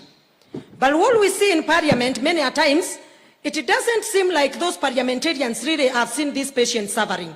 And that is why, when a bill is brought in Parliament touching on health issues, it is not given the right timings, it delays, and the Speaker who has spoken here about NHIF has literally said that there are several amendments that are still lying in Parliament, and nobody seems to take the first lead to take these issues as a first priority in Parliament. So where is the catch, and where do we start? We start by ensuring that we mitigate the losses and the wastages that are in NHIF. Because when you see most of these patients struggling, it is because when they come to, let's use for example Kenyatta National Hospital, they are told that we need investigations. Those investigations are not covered by NHIF. So these people start another journey to go to look for money to pay for the investigations, and they can't even afford. They are living below poverty life. Even getting food for these children is very hard even for these people. So the parliamentarians should be able to enact laws that will be able to shape the NHIF. Majority of the Kenyans, they do not even understand what is a private hospital. And the Speaker who spoke here from private talked very well about financing of healthcare system. But Your Excellency, you can imagine how many people in this country depend on private institutions for healthcare. Very few. So the largest population is still untaken care of. So basically, Your Excellency, I would request you kindly, in the next Parliament, because we know that there are people who have not been able to go to Parliament through the normal process of going to get elected by the public. But we can nominate these people to Parliament. We know them. We can nominate them. And when we do the nominations, we will still nominate the politicians who have never seen a mother coming to the hospital with a child for a whole year, and that child ends up dying. I want to give you a very good example. I've worked in Kenyatta National Hospital Critical Care Unit from the year 04. And I want to tell you, we struggle so much when a patient comes from theater. If you come for a night shift, the whole of 14 hours, you are on your knees, measuring urine, measuring blood, every drop of fluid that is coming from the body of that patient who has come from theater. And we struggle. The doctors don't sleep. And we ensure that that patient who has come from open heart surgery has recovered. Good luck, 7 days, the patient is taken to the ward. And we are very happy we have done a good job. And after another 7 to 14 days, the patient has improved quite well and is discharged to go home, Your Excellency. But do you know what? The bill is 2 million. Where do these people get the 2 million? The NHIF cannot cover the whole bill, and so it covers just a portion of it.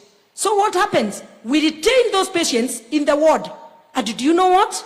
Because of the congestion in these ones, we put those people on the floor. they start sleeping on the floor. How many days can you sleep on that floor? You will sleep there for one day, the second day, the third day, you can't even breathe. Your chest is already congested again. And what happens? The patient that we struggled so much in ICU for all those days, the patient who was well in the ward ends up getting reinfected. And do you know what? We have brought back that patient in ICU, and the patient dies when we are resuscitating. That is basically the scenario and the pain of healthcare providers. Your Excellency, kindly, as I finish, make sure that in your government, because I know we will pray for you as healthcare providers, you ensure that you nominate a few healthcare providers in Parliament so that we will come to help you ensure that the issues of healthcare are well articulated, Your Excellency. And I start here to confirm to you that these healthcare providers will be behind you. And now it's my humble pleasure to invite the General Secretary. Is he around? Yeah, Mr. Panyako of the Kenya National Union of Nurses. Welcome, sir. Thank you very much. Maybe before you leave, I want to say this, that a lot of the health laws that are brought by government, including the NHIF, are not addressing the issues that you wanted to be addressed. They are busy removing unions from key positions in the health sector. And that's why we were keeping them. So when the health professional sitting behind me write to me that these are not the right laws, the only way I can help you is to keep the law pending in Parliament. So don't blame me, and I'm sure we are going to do it. So I was saving you sometimes to make sure that the minister's business was just to remove you from critical bodies we felt that affects the men and women who are sitting behind me. Wow. And that is why when you are appointing, Kaidre, you can appoint some of us, and we will be able to articulate the issues of health in Parliament. Thank you very much, sir.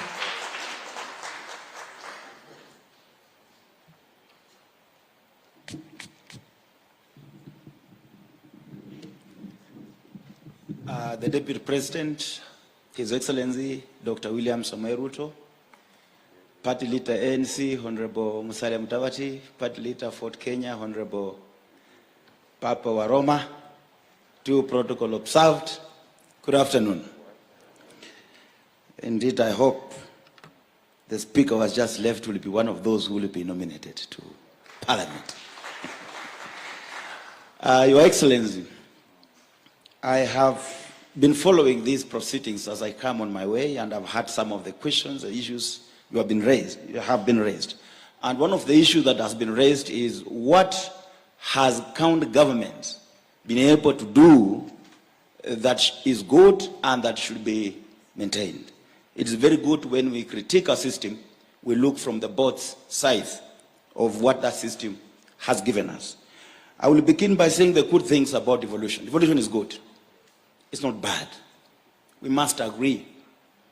For example, the areas where devolution has improved in the health sector is the issue of increase in healthcare facilities.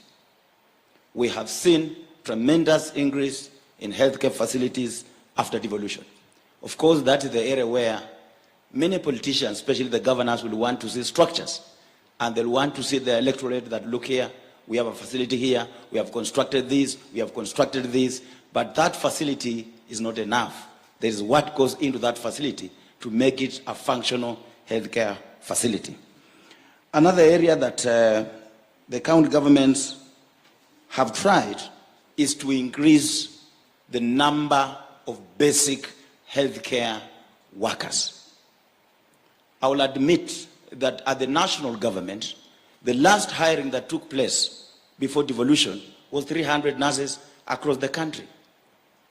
Machakos County government alone hired 800 nurses in 2017. And that must be recognized. Another area that the county governments have done very well is to increase the number of equipment through the management medical equipment scheme. We have many equipment, many hospitals, at least 2 hospitals in every county have those equipment. Also, again, the problem comes with the human resource, which I'll come to it later on. Now, as a healthcare leader, as a trade unionist, what are the challenges that have come along with the devolution that we think need to be resolved? Because every time we mention about the Health Service Commission, all the governors will come gun blazing. I will not be mentioning the word Health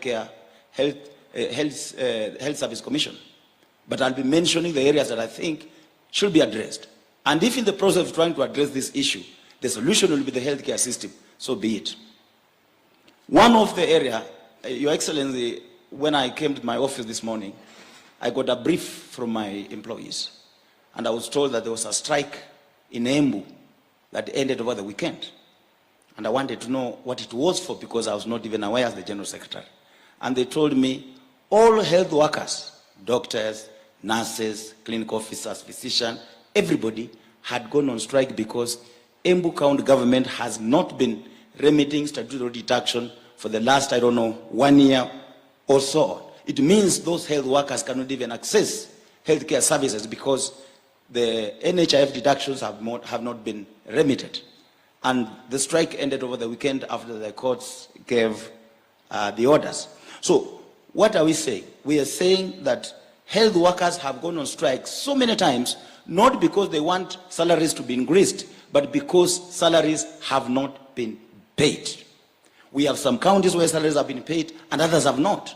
So many of the 85% of the industrial action in this country have been occasioned by non-payment of salary in most of the counties. Non-remittance of statutory deductions. There is also the case of discrimination occasioned by tribalism, nepotism and clanism that has already been explained, I think, by Dr. Thuranira. I saw it online when I was coming. Funding of healthcare remains a major challenge. For example, the Constitution requires that every health facility in Kenya must offer emergency healthcare to every Kenyan or every person who goes to that facility, for example, after a road accident. But the question is, who funds this emergency healthcare? You come to my health facility, I'm a private practitioner like Dr. Timothy Olweng, and you have an accident and you go there, he's supposed to give you emergency healthcare until you stabilize. Who is going to pay for this? We must have a system where a fund is developed, regulations and policies are put in place so that emergency healthcare is funded. We also have a challenge when the primary healthcare was destroyed and it has now been replaced by community health volunteers who are now taking care of the functions that were taken off by public health officers. You know, when I was a small boy, my mother in the shop there would say, "Mtu wa porafia anakuja na tutafunga mlango." The shop must be closed so that mtu wa porafia asishike mama.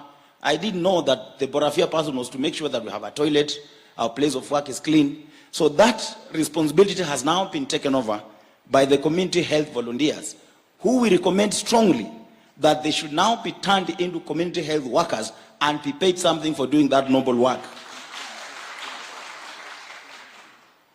We have already had explanation on how healthcare is suffering in terms of specialized training. County governments are employing basic healthcare workers. Those, if you are a nurse, you have a first diploma or a degree. If you are a doctor, they're employing with a degree. But when it comes to specialized healthcare workers, is where you have a challenge. That has already been explained, and I need not to repeat it. We have also had the issue of lack of medicine, has probably been explained. Unequal promotions. I'll give you examples of 2 counties that have done very well. When you go to Kiambu, our union has spearheaded at least 4 promotions from the day devolution took place. But in other counties, we have 0 promotions. So we have health workers in Kenya who are enjoying, like in Kiambu, and we have other health workers elsewhere where promotions has not taken place. Because these are the issues that lead to disruption in healthcare services. So how are we supposed to address these issues? I've heard somebody say that centralized system is not good for the country because it has failed before. Why do we have the Teachers Service Commission having teachers working everywhere in the country? Why? Why do we have national schools in Mandera? Why do we have national schools in Wajir? Let us not try to paint health workers as if they do not want to be managed. We do not want to manage ourselves.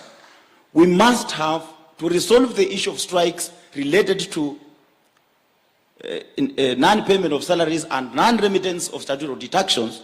Let us have a centralized system of payment of salaries to all health workers and indeed all public servants.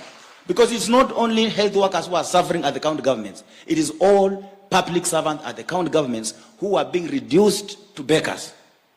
Today, we had the central bank say that it has billions of shillings that have not been taken by public servants through mortgage and car loans. Why? Because county government employees are not classified as public servants. So they cannot access mortgage and car loans, which is only 3%.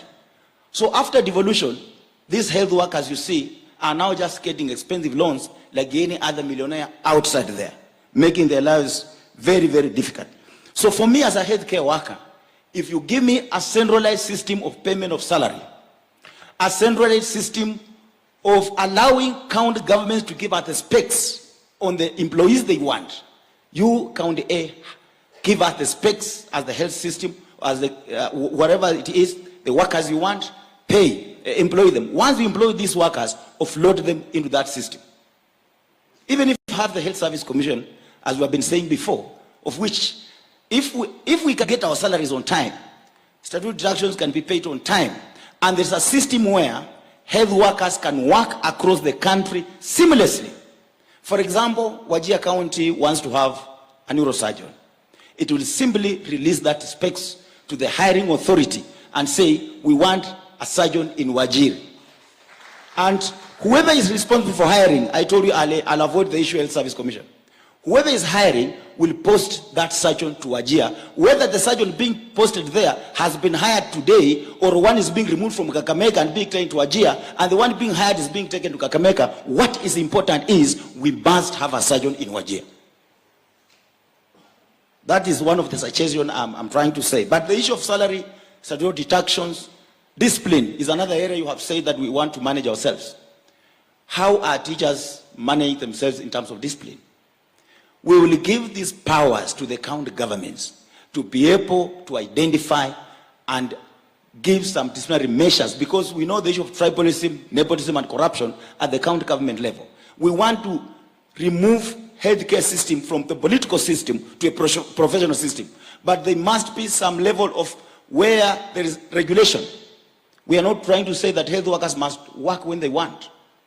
You cannot work when you want. You must be on duty when you have to be on duty. But if you are not working, the county government can be given powers to stop your salary, remove you from employment, and wait the body responsible for a disciplinary process to take its course. And if you have to be dismissed, you can be dismissed. So we should not use scapegoats of saying that health workers want to control themselves, they don't want to be managed, to deny Kenyans healthcare services. We have gone on strikes for so many times, and Kenyans have not benefited from devolutions because of the services the health workers are supposed to get are not getting. Imagine today in Kiambu, in Embu, health workers in Embu cannot access healthcare services they are giving to the citizens. When you go on strike, they will rush to court, court orders will go back to work. Nowadays we are respecting court orders, because if you don't respect the courts, then the country will be in chaos. I think that's all I can say. If what will solve these issues will be the Health Service Commission, so be it. Thank you.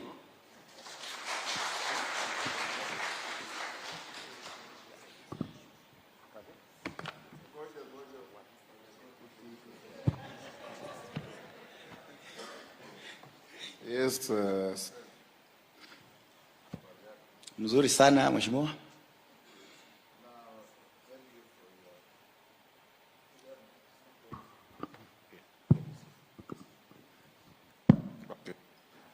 Thank you for your presentation, Seth. We want to look for solutions. And as an incoming, we want not to have, we have so much tension and downing of tools by such a critical sector. You are non-committal on the Health Service Commission. Now, can you help us to understand under what arrangement can we have a neurosurgeon within the context of devolution moved from Homa Bay to Kiambu, or from Mandera to Nakuru, and vice versa? How do we engage legally the devolved units to surrender their staff who are on their payroll to other counties? Number two, I don't know if nurses also take the Hippocratic oath, but doctors do. You know, when teachers go on strike, the children and students can be taught another day. But when healthcare providers go on strike, people seeking emergency services cannot wait for another day. How do you reconcile your Hippocratic oath with now the trade union activism that we see of doctors downing tools, people coming for emergency, they can be treated, they end up in private facilities, they can't afford, and so on. Number three, what would be your thinking? You know, we have had this in the Senate, that perhaps if we do not want to change the constitution because the mood in the country has not been in that favor, we try and persuade the national government to open referral facilities in the regions. They can cluster regions, and where possible with big counties, they can give them those facilities so that they can continue having those professionals and serve wananchi in the manner that we expect. But short of that, perhaps a center that can be able to have a bird's eye view over the health system in the country to move personnel is an idea that is not too bad, as long as we balance it with devolution, because the people of Kenya voted for this constitution because of devolution.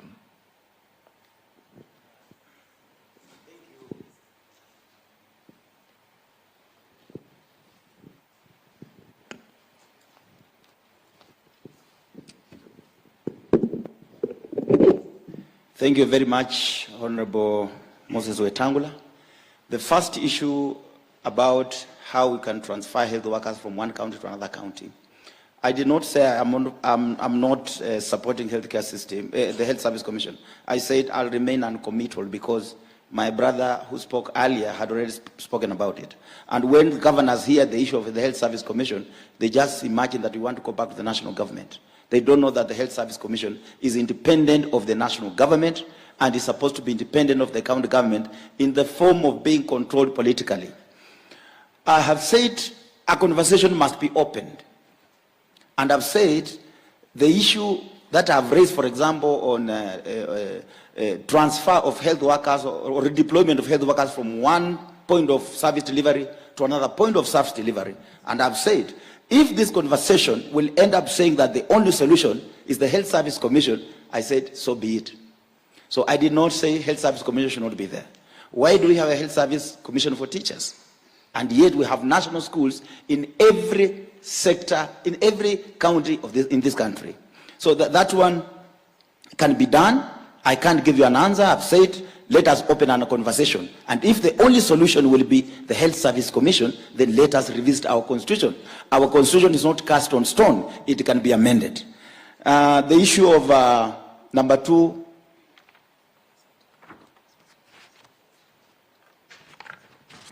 The next issue was if nurses take hypocrite oath. No, we take the Florence Nightingale oath. And that is, the nurses are the only profession in the world that have a convention, which is a convention number 149. And along that, we have a regulation that governs industrial actions. And the convention requires that when we go on strike, we ensure the welfare of the nation in terms of health is not compromised. How do we do that? We must have a collective bargaining agreement that tells when you go on strike, these employees will not stop working. For example, you can't go stopping ICU machines from patients saying that I'm going on strike. Those are issues that we require to have a broader way of discussion. The last question was about Mheshimiwa. I'm just trying to tell you that we don't remove nurses from ICU.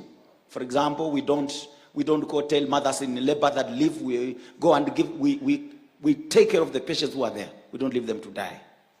That is what the ILO convention requires of us as a profession. Excellent. Yes. The last was whether an expansion of the referral services system in the country would help address your issues. And in addition to that, even counties are covered under the Constitutional Commission, the SRC, the Salaries and Remuneration Commission. Has your union ever engaged them to see whether the provision of mortgages and car loans and all those issues you are complaining about can be extended to services being provided in the counties? Because I see MCS in the counties have access to mortgages, have access to car loans, courtesy SRC. Have you engaged them? We have done all that. I'll be very short because His Excellency will have come and speak. We have tried to engage. We have engaged the Public Service Commission. They're amending the definition of public health service, or public county government, but that has not been done up to now. On the issue of the healthcare system, we have talked so much about this. The health referral system began way from level 3. And it was dismantled illegally because the Constitution of Kenya never dismantled the referral system. The referral system was dismantled illegally. Thank you. Thank you very much, Mr. Panyako. I know you have a lot to tell, and we'll appreciate that. It is now my humble pleasure to welcome our chief guest to give an oversight as we progress. We still have more time, and that is our Deputy President, Karibu Sana. Please, let's be upstanding. No, we don't have to stand. You don't have to stand, please.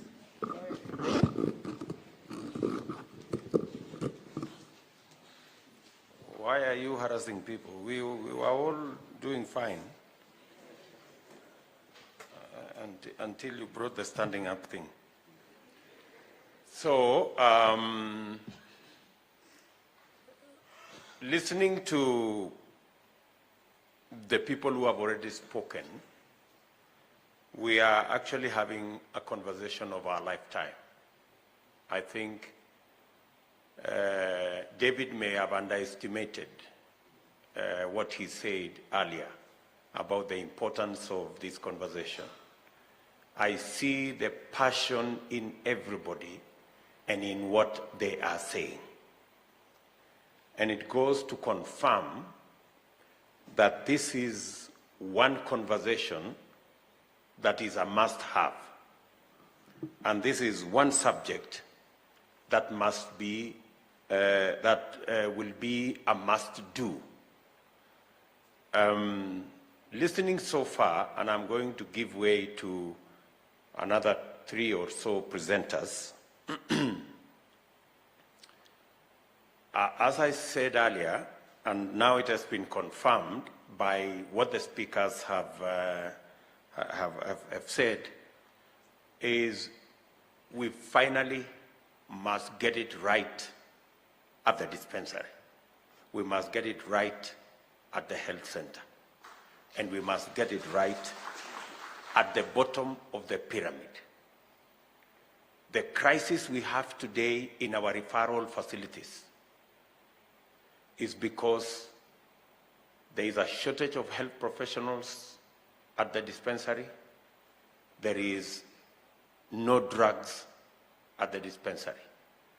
And it will cost us less.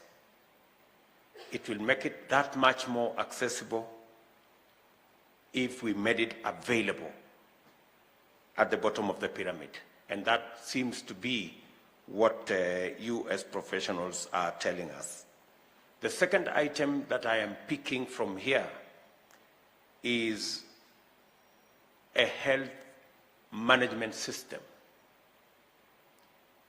an electronic, so to speak, health records system, so that we avoid the duplication that is going on.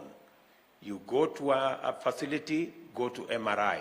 You go to the next facility, go to MRI. You go to a hospital here, go and take these samples.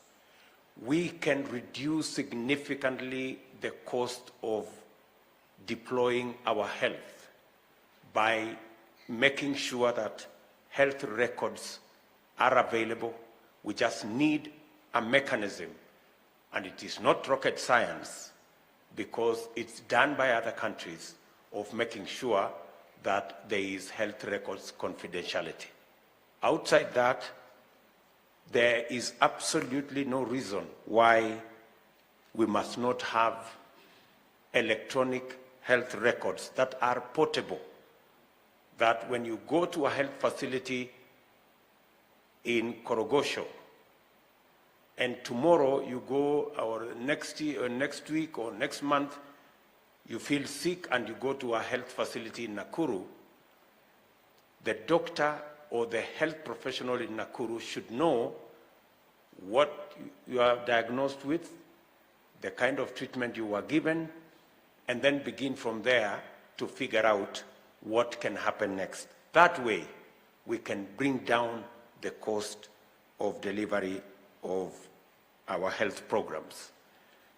And I want to promise you that this is one item that we must sort out. In fact, we had gone as a government a very long way in acquiring this health management system complete with health records, an electronic health records program, but because of conflict of interest and many other issues, it wasn't possible. This is one deliverable that will reduce significantly the cost of supply of our health services. Number two, or number three for that matter, we must have a competitive, transparent, stakeholder-driven procurement of all our health commodities. We just must do it. It's been done in the energy sector. We have some of the most competitive oil prices because of the nexus between the private sector and government in the procurement in that sector. We can deploy the same in the provision of our health commodities. I spoke to a doctor, and we are currently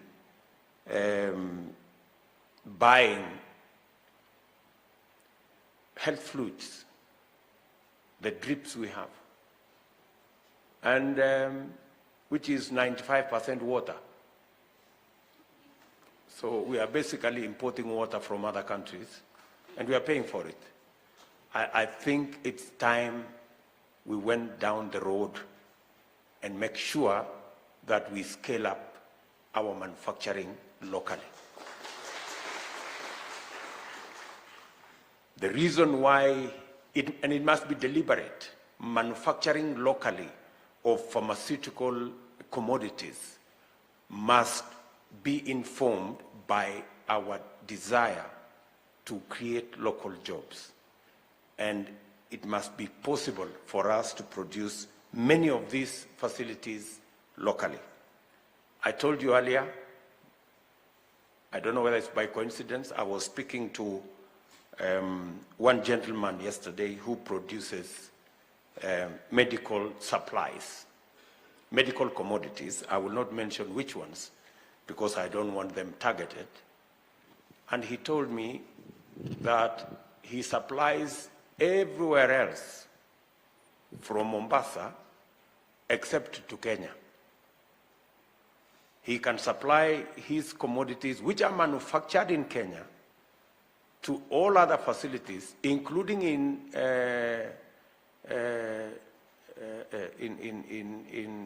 far-flung areas, but he cannot simply access the Kenyan market. And that is a Kenyan producing in Kenya, but cannot access the Kenyan market. We must be, and that is primarily because of the cartel around KEMSA and the whole of that space. So we must break the cartel and make it possible for manufacturing of pharmaceutical commodities to happen in Kenya so that we can get quality, as has been asked here. We can control quality more, and we can control also accessibility more.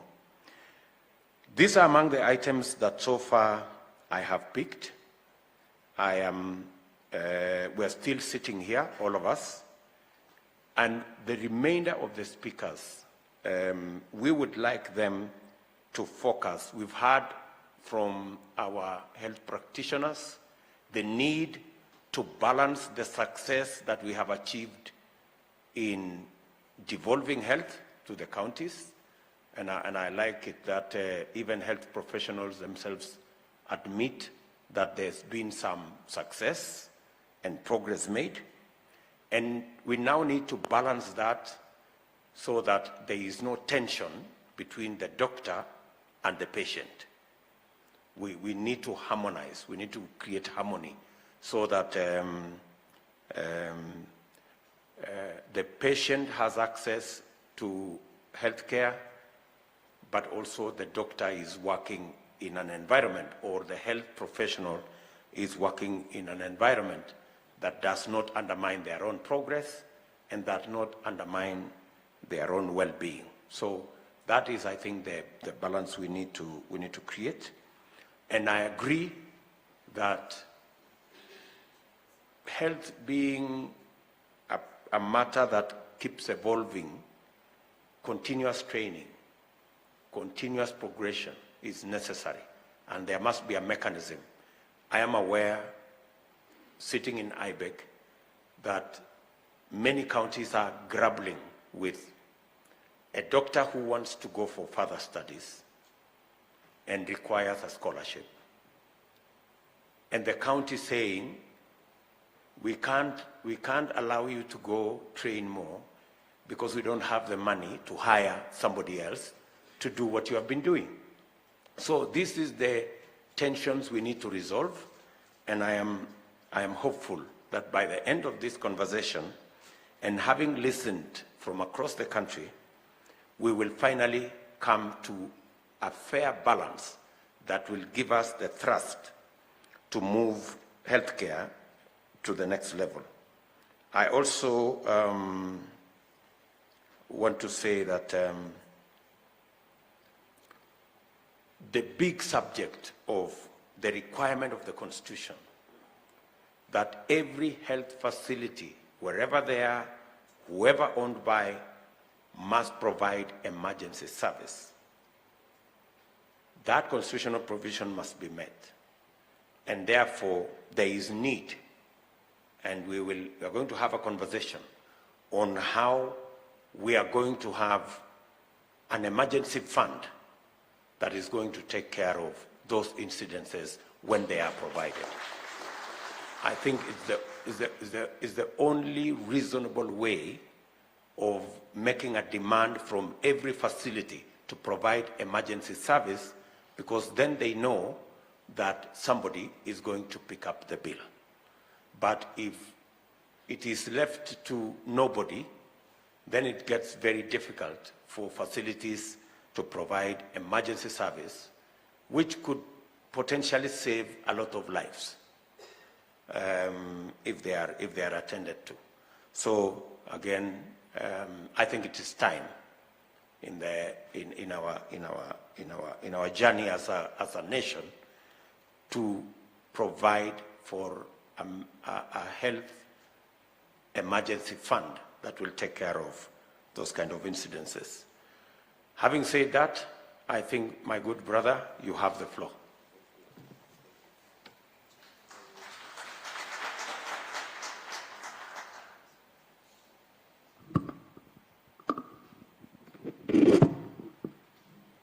Thank you, DP.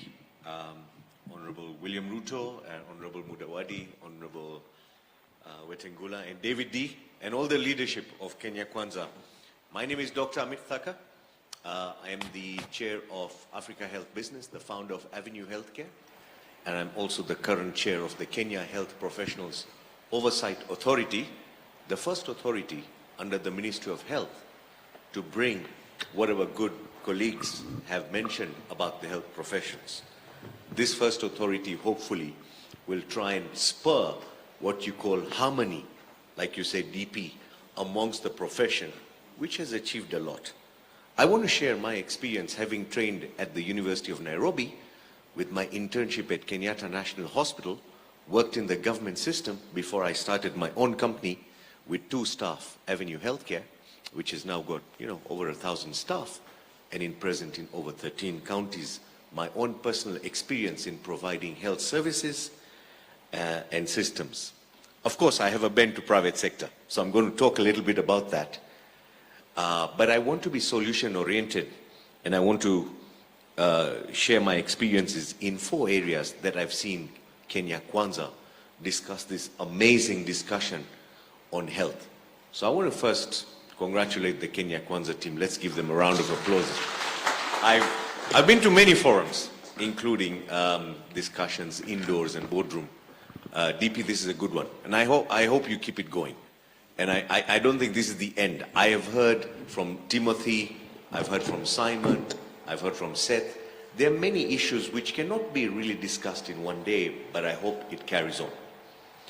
Let me first say and congratulate the Kenya Kwanza team, because the documents that I've read are fairly balanced between what I consider 60-30-10. I've analyzed your document to be a 60-30-10 document where you're giving a lot of focus on primary healthcare, and that's fantastic. I have witnessed in about 60 or 80,000 patients that we see, 70% of the patients that walk into the doctor's clinic come with preventable illnesses. So if you spend more focus on the preventive and promotive care, which I'm seeing you're giving about a 60%, that's great. I know, David, you were talking about a 30% on the secondary care, and you were putting 10% on the tertiary care. So this pyramid approach, which is almost mirroring bottoms up, and the bottom is literally prevention is better than cure. But it's also cheaper than cure. You agree with me, the people who are in the profession.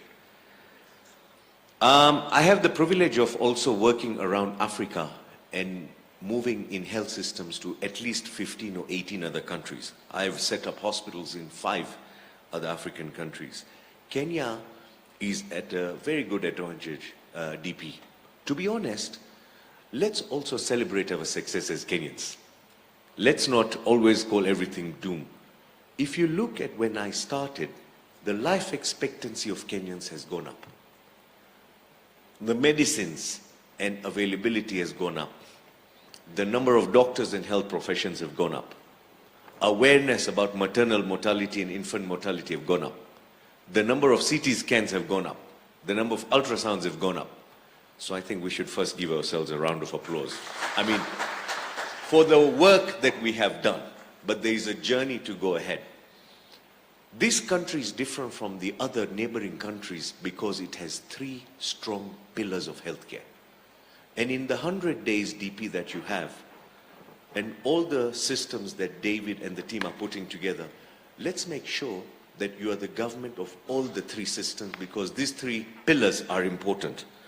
We have the public sector pillar, which is quite heavily tax funded, and we want to strengthen it. Then we have the private sector pillar, which is also the pride of East and Central Africa. Anybody with a dental problem in Uganda or in Congo, they know if they're in Nairobi, they're safe. In fact, many expats want to move here and settle because they know they'll get good health care. And thanks to the private sector, we've been investing. And the third pillar is the subsidized pillar. Let's not forget the good work that the NGOs and the faith-based organizations are doing. And I really want to give them a round of applause with the church system and all the faith-based organizations across the whole country. We do collaborate a lot. So I think the three-pillar system must be looked after as we look at all the important areas that we've discussed since morning. I know the first 100 days are important, and I think I also want to stress that health takes time before you see changes. I don't think it's immediate. You know, when you open the expressway and then people just drive, it's like immediate impact. It takes time. Health, you build over time. Health professionals, you build over time. So if you have a long-term plan of 4 or 5 years, you will see health of women, children changing. But you do want to make impact. I would like to suggest 4 areas that this country might find health completely changed in 1 year of your administration. The first one is commodities. And many of us, we know that if the commodities are managed effectively and appropriately, the cost will go down. I support your stakeholder engagement. And I know the petroleum example that David used. Most people in healthcare find this competitive overlap in the stakeholder engagement a bit tricky. So how you bring multinationals into that stakeholder and local manufacturers and distributors, I think we'll need to balance it. But I fully agree that where you buy from, how much you buy from, is going to change how much counties are going to be ending up paying. Why should I, in my hospital, when I buy just, say, 5,000 units of antibiotics, pay less than when KEMSA is buying, when they're buying 500,000? Economies of scale should make KEMSA the best buyer of antibiotics. Yet I can buy it cheaper than them from a local manufacturer. Why do the numbers not add up? And if the saving is passed to the county budget can go much longer. So I think there's a lot of work to do in KEMSA. Let's not throw the baby out of the bathwater at the same time. Let's fix where the gaps are. Let's also fix where there may be self-interest. But KEMSA should be able to provide a better price. But DP, let me say one thing. If we decentralize purchasing at 47 counties, one of the worries is where they would buy from. And the market here, unfortunately, when you open a container sometimes, when there's mitumba and you remove the clothes, at the back, there's a whole load of drugs. Ciproxine, Augmentin. So some people still bring in drugs that are not fit for Kenyans because of the loopholes in the whole system of bringing counterfeit and irregular medicine. KEMSA is happening to give us quality drugs in all the counties. If 47 purchasing units start opening up, the only worry will be, will they start buying poor quality of drugs for the counties? And that may damage the healthcare system, even if we have good doctors and nurses on the ground. So I think commodities is a big one. The second one I want to talk about, which I know you can make an immediate impact, is healthcare financing. And the whole idea, we spoke about risk pooling.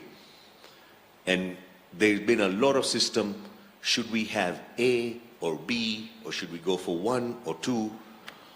I think we should have a mixed model of health financing. Let me explain a bit. You know, United States spends $10,000 per capita, per person on health. In Europe, they spend $4,000. We're not yet there. So we also need to be cognizant that our entire budget for the health sector is about $150 per capita. Now, there is so much we can collect from everyone who will be able to pay majority of the people are not able to contribute to become an NHIF member. You know, like Timothy said, he doesn't want to use the word indigent. So let's say those who are economically challenged. And the bill to you to make them members might be high. So could we, in financing, again, support both public risk pooling and private risk pooling? And you've mentioned it many times. And if you can contribute to NHIF according to your salary scale, rather than just a fixed 1,700 shillings, and it is pegged on salary, we could be considering it as a levy. In addition to that, you might not want to burden the public health system, and you still can afford the private health system. So my question, honestly, to you is, could we continue letting those who can afford private care use private facilities and leave the public facility for those who would prefer to have a publicly funded system in the beginning until we look at a more national system? So my view is a mixed system is better. When we introduced free primary education, you remember many parents were excited and they went taking their children to school. But many of the people in this room are still paying for private schools for their children. And that was good, because whenever you took your child out from the public system, you left a chair for a child who would not afford education in that school. So in the same solidarity principle, in health financing, I am also fully supporting your idea of splitting NHIF to make it more efficient. You know, we've always said, if you continue doing what you do, you continue getting what you're getting. I'm beginning to hear your structured approach, which is actually a global standard of how social health insurance is managed, where you have a different arm collecting the money, which is the revenue pool. You have a different arm that will be interested in accreditation. Hospitals, clinics, you accredit, and there's a different arm settling claims. When you have the judge and the jury in one state corporate, we get what we get. And this is why we're having inefficiency losses of the $500 million, which I hope should go to $1 billion of risk pooling every year. The third pillar I want to talk about is the pillar of human resources. Kenya is endowed with youthful, English-speaking, smart professionals. We should be taking advantage of these and try to have e-learning systems in place. I realize that the number of people who want to become health workers is far greater than the capacity at KMTC. The admissions that are given, and some of the limitations are infrastructure and faculty. So let's start producing health workers, invest in our faculty, start introducing e-learning, which has been a major way where we are having more health workers coming through, and partner with other institutions to have this CPD and quality of learning that keeps improving. Our partnerships with the global community is pretty good. DP, recently we sent nurses to the UK, which was great. It was a testament. Now, obviously, some of them were told you have to learn English before you come back to UK, and that English was more like, you know, understanding the culture. So there are things that are to be taught in our campuses that need to change. We need to be fit for purpose.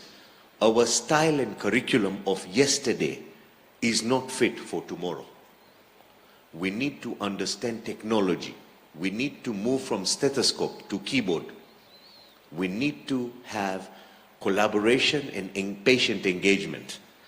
I feel we have the best time for human resources for health, like Philippines did many, many years ago, and had a bilateral arrangement.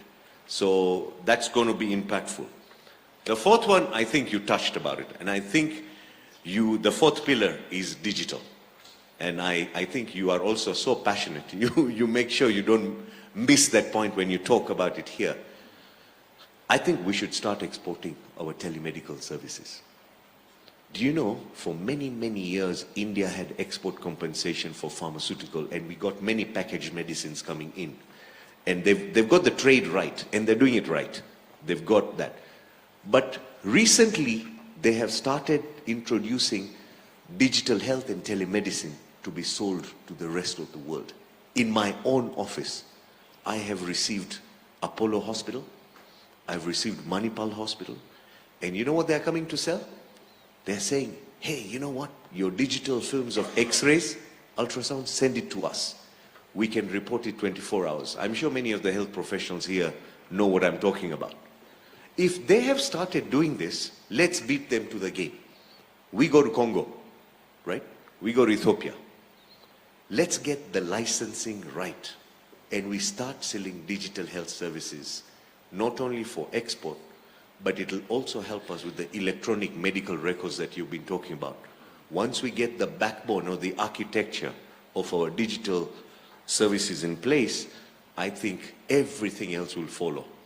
I'd really celebrate you if you can get that done in the first or the second year. So this is just my own experience that I wanted to share. I hope it's been useful. Good to see you, Stanley. Thanks. Thank you. One moment, Thaka, sorry. Yes.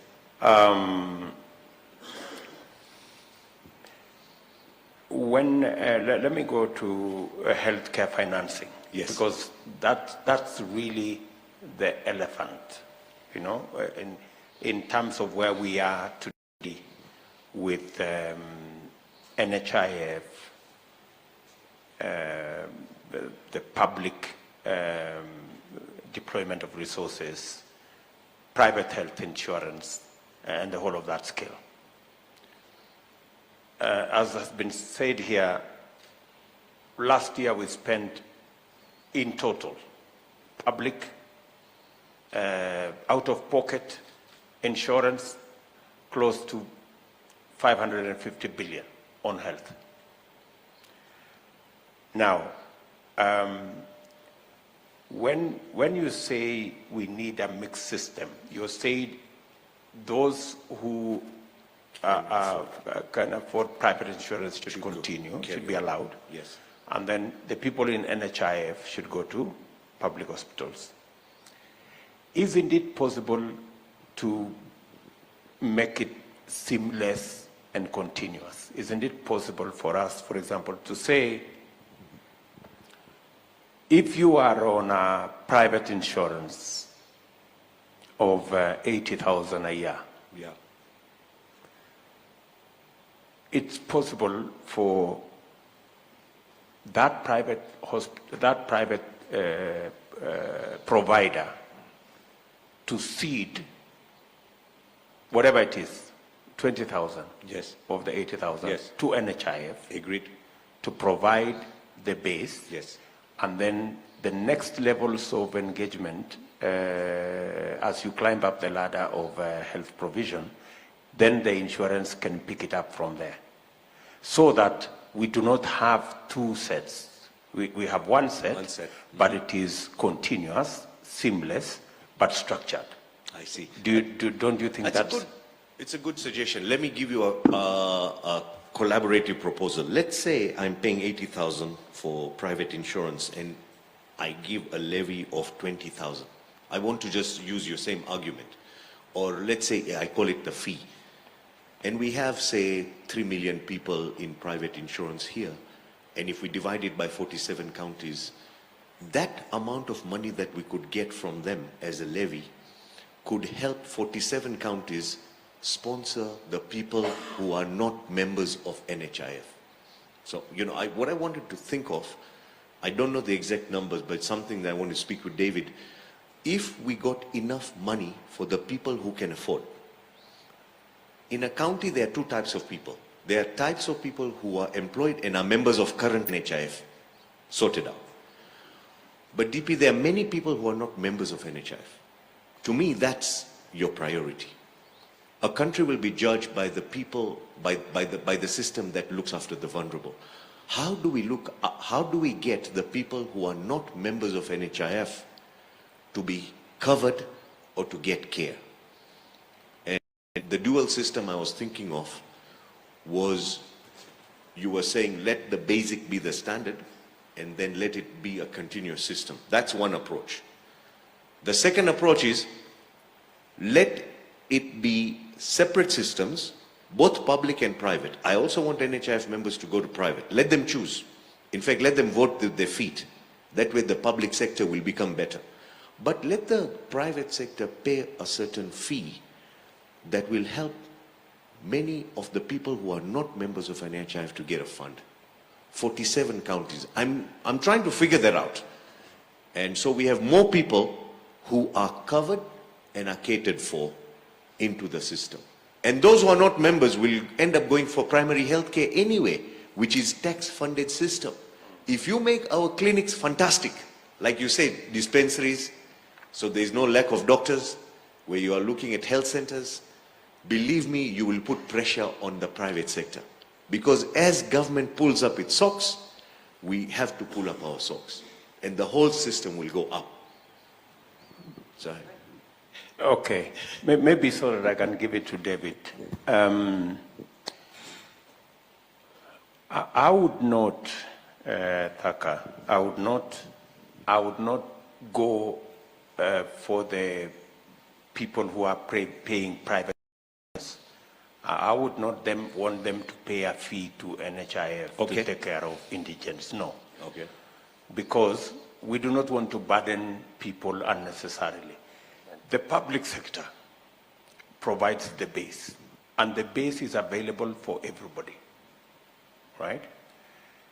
What I'm looking at is we want a seamless health provision, seamless, so that, but everybody gets a piece of, especially the people who pay private insurance. They should make their contribution like everybody else. Agreed. And benefit from primary health using NHIF. Right? And NHIF will pay to the extent that everybody else on NHIF can get. And then from there, we can then make sure that they can benefit, but it has to be seamless. Maybe David can help me explain better. Let me elaborate Yes. so that Ramit can react. Okay, let's throw some numbers. The thing we want to sort of react to, and you're the best person to react because you run a private MO, correct? Correct. Now, we're trying to solve, let's first say 550 billion. Yes. Contributed as follows. Government and donors, 350. Insurance, including social and private, 50. That's NHIF and private. It's about 10%. Okay? 27% out of pocket, 150 billion. So we then do, but we say, that's 11,000 shillings per capita. Right. Or because we have 12 million households, it's 55 million shillings per household. 55,000 shillings per household. So we look at it and say the following. The government is spending 7 shillings per person. Or multiply by 5. Yeah. 35 per household. Per household. Government is spending 6 to 7 shillings per person. Then per capita on insurance, social and private, is 1,000 per person. And then per capita out of pocket is 3,000 shillings per person. We're saying now, would it be possible, if it's 3,000 per person, which works out actually to something like 12,500 per family, plus the 1,000, so would it be, actually if you add exclude the government Yes. and donors, Yes. if you take the rest, what we do in Harambes, plus what people have paid in insurance, it's 4,000 per person. It's actually 16,700 per family. Is it unrealistic, instead of us paying out of pocket, and I've just made a contribution on my phone now, To have a contribution paid. I have just made a contribution of 6,000 shillings Yes. for a medical bill. Yes. As we are sitting here. Yes. Instead of doing that, is it possible for us to do one annual Harambe? Yes. And collect this. And collect This these into a pool. 150 billion Into a pool. and put it into that pool? My answer is ready. I have an answer, David, for you. Now, this is the thing. I love the question. I have an answer. Yes, but let me say this. How do we, when we talk about seamlessness, we think, now, if the government is paying 6,000 per person, yes, can the government just pay for primary? Okay. I like that question. By whatever model. So government just pays for primary. Let me come to where you're talking about parallel. And then, because we've already made social insurance mandatory through NHIF. Yes. So the question we have there is, once we've made it mandatory, can we make enrollment universal? That becomes the question. How do we make enrollment universal? Universal. And if enrollment is universal, yes, how do we give people choice so that we accommodate private? Agreed. So the question then becomes, could we make the two stack on top of each other so that social sits here, and when we have done a bit of math, we have said if you graduate, instead of saying it is 3,000 per person, yes, we did some math and realized if you graduate, yes, it can be between 300 and 3,000 per family per month. Wow. And that would raise, there's a way you can do it, and it raises 200 billion shillings. If we could enroll everyone. The problem, I love the question. The question is enrollment. Now that's where I'm coming with private healthcare. Could we allow people in private insurance to be enrolled by their insurer?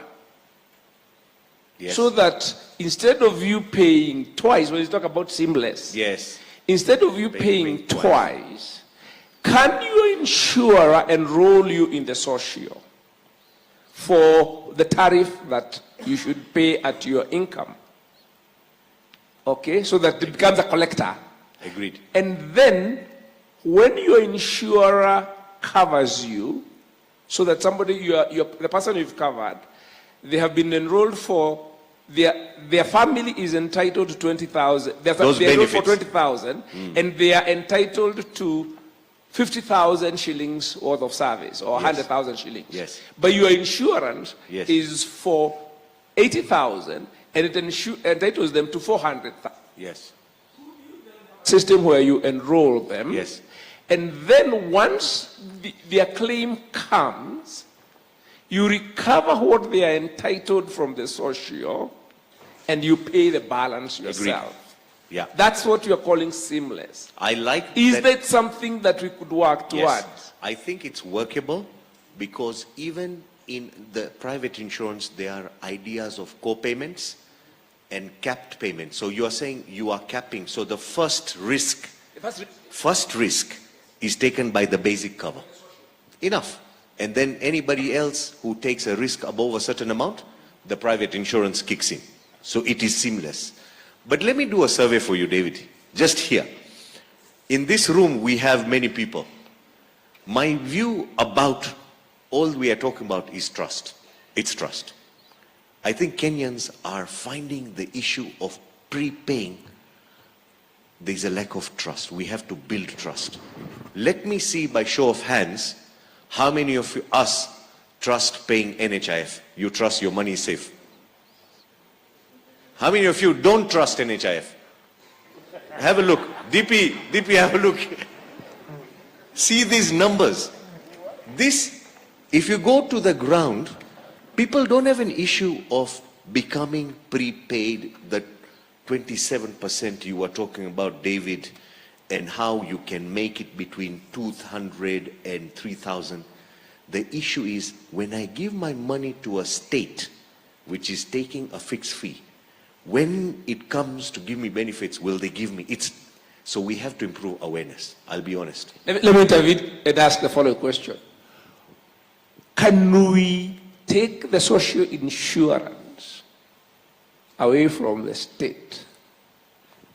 Quote unquote. Not a finish. I don't know. No. Let me finish. Yes. Because you're saying, how do we build trust? I'm asking. Yes. I'm actually now going to the trust question. Yes. How could we change its governance? Exactly. So that we trust it.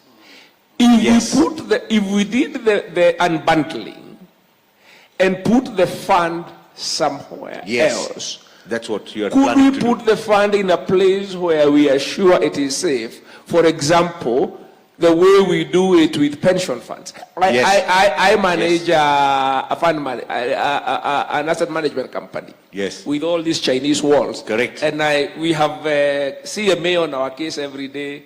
We have RBA on our case every day. Could we go that route so that the fund sits somewhere? That's what we where it is safe. I'm supporting you for splitting governance of NHIF to make it a stronger institution. I'm not saying this institution is, I'm saying if you make it stronger, the people who raise their hands here, they will say, now if you are collecting 200 or 2,000 from my family, I don't mind. Okay. At the moment, the issue is not the money. The issue is, will this money do what the government is saying it will do? It will do. That is the issue. It is not the money. The money is the smallest thing. The trust. It's the trust. If you show Kenyans that you can create trust, believe me, forget 200, we'll pay 2,000 and we will make a social insurance happen. I think point very well made in terms of, I think the seamlessness is answered, and you have brought in the biggest component, which is trust. And I think the reason why we even went all the way to making it compulsory is because not too many people were coming on board. Correct. Now that it is compulsory, yes, then there is no other option but to make it work. Correct. And to make it work is to make the systems there work better. Correct. Do you think, in your judgment, automating, what can ICT do? How can we leverage ICT to build more trust? I totally agree. If I go to the NHIF website today, has anybody gone to the NHIF website? Anyone? Type your number. Do you get any data? So there's some simple, Yeah. Do you get newsletters from NHIF as a member? Do you say, thank you, member, for big, because Jubilee sends you that. Jubilee tells you what is going on, because you know what? Jubilee wants renewal rate. At the end of the year, if you don't like Jubilee, do you know what you do? You move from Jubilee to? Yeah, you just move. With NHIF, you remain there whether you like it or not. So DP, what we need to do is we need to delight our members. IT, ICT, customer service relationship can improve. That's one. But also red alerts on where the leakages of fund claims administration system. To be honest, that's what it is. The whole insurance world, you know, in India, it's illegal to run your own claims as an insurance company. You're not allowed. You have to, by law, give it to a separate claims administrator who has a fixed fee called 10% of your premium. That's the cap. So I agree with you. We need to put an ERP in place. We have to put a claim system in place. We have to put a customer interface. We as Kenyans will know the day NHIF has become more tech savvy, because it will start communicating with me as a member. I have a hard time receiving, and I'm not very happy about that. I do want our customers of NHIF to be happy.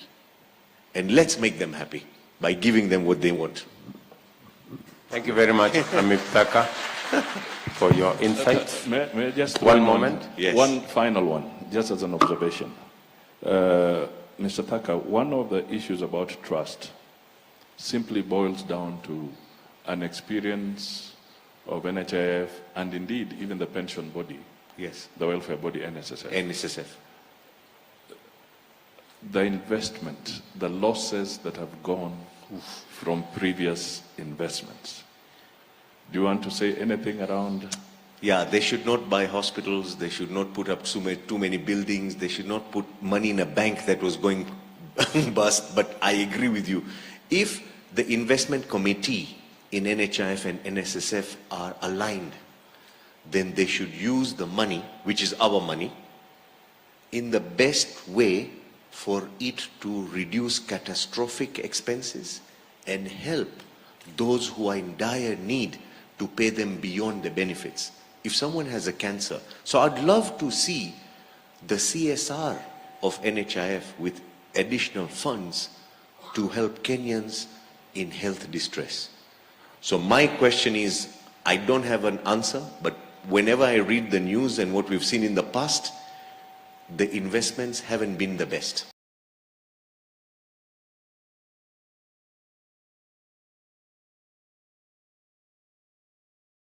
Misplaced. Sometimes in, again, like DP says, there could be conflict of interest. And there are other interests there. So how do you end up buying ambulances just before elections and use NHIF funds and move them around? How do you give counties ambulances? There are many people from counties here. There are ambulances without drivers. Some of these ambulances are being used to carry charcoal. Is that wise use of our money? So, yeah, Honorable Mudavadi, I agree with you. I think your question was leading to say that we could be smarter with our investments. Exactly. Thank I you. agree with you. Thank you. Okay. Thank you very much, Mr. Thaka.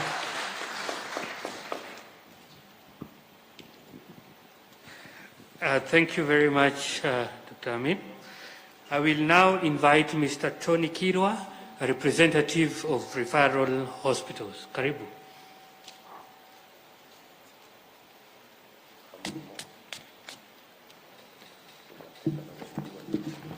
Your Excellency, the Deputy President, the guests who are here, all protocol observed. It's quite a challenge to speak after giants have spoken, but I will attempt, Your Excellency, to speak. You know, speaking after you have spoken is really, and the senior doctors here. But what I will do is, we have already mentioned quite a number of what I had wanted to say. So I will enrich and concretize issues which have been brought here. Last week, Your Excellency, you met people with disabilities, and I listened to you. And we were saying, a country is judged by how much we support the vulnerable. There are no more vulnerable people like the sick people in hospitals. They are very vulnerable. And when you look at how much we allocate, Your Excellency, to health sector, both at the national and at the county level, it's just 4% or less. Rwanda is doing 23% of their budget. So even if we talk about all these issues, and you have always said it has to be very deliberate, we have to be very determined and allocate resources where it is. 20 years ago, Your Excellency, 2001, there was a meeting in Abuja of African Union. And we agreed as nations of Africa that we'll put at least 15% of our money, 15%. of our national budget. Now we are doing 4%, Your Excellency. We need to do something about that. Because Malawi is ahead of us, Seychelles is ahead of us, about 5 or 6 countries. I've met that, Your Excellency. So, if we don't allocate that amount to health sector, then we will be grappling with a lot of issues at the county level and at the national level. We have said we will address issues of NHIF comprehensively. We need the money. I have seen we have belabored the point of NHIF. NHIF remains the, I don't want to say, maybe Dr. will oppose it, but the only silver bullet we have to fight in order for us to achieve universal health coverage. What we need to do is to turn it around. I don't know how we will go about it, but my position is this, Your Excellency, that anything we need to do to help NHIF, so that when I go to the hospital, or any person, or people who are below the pyramid, are able to get medication. That's the key thing. How we go about that, that is the elephant in the house. But for us who have worked with NHIF as a, user, as a beneficiaries by being treated and helped by them, we have seen they have issues with the human resource. It's a big issue. Go to Eldoret. They are not able to process those issues. Issues of ICT is becoming a problem. And the numbers. Hospitals are marketing for NHIF. All of us, leaders in the churches, join NHIF. So the numbers is overwhelming. And we need to find a way of helping NHIF. Now, Your Excellency, with the help of the budget which you will allocate, I'm sure for that, we will really focus on issues of family medicine, family health, community approaches, population health, that will be cost effective and has high impact. These institutions which we are building through devolution and whatnot, we have to find a way of linking them at the grassroots level, from the household up to the national referral hospital. We have to find a way so that they can impact. We have to put a lot of emphasis on, Your Excellency, on prevention. We have talked of prevention. We need to find a way of preventing these diseases. Early diagnosis, we have to find a way, and the referral of common diseases. You have asked us whether we need to do something about the referral institutions. Your Excellency, you are aware that we have about 5 or so referral hospitals. The Apex, the level 6, the KNH, the MTRH, the Kenyatta University Teaching and Referral Hospital, Mwai Kibaki in Odhiambo. Now, when we say these are referral at the Apex, we need to support, totally support, in terms of infrastructure, manpower, technology, talk about anything, so that we don't need to refer a patient from one of the Apex hospitals to another Apex hospital. There is no point of us in MTRH referring a patient to KNH, just because we are not funded the same way KNH is funded. It doesn't make sense. So, if we say these are Apex referral institutions, let it be seen that they are really Apex. Now, those Apex referral hospitals are not enough, Your Excellency. We need to cluster areas, counties.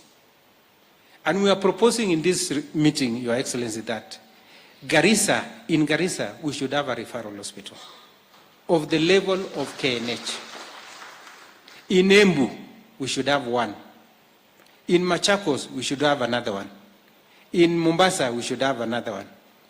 In Bomet, in Kakamega, we should have a referral hospital. Why do I talk about even about Kakamega? It will really help us.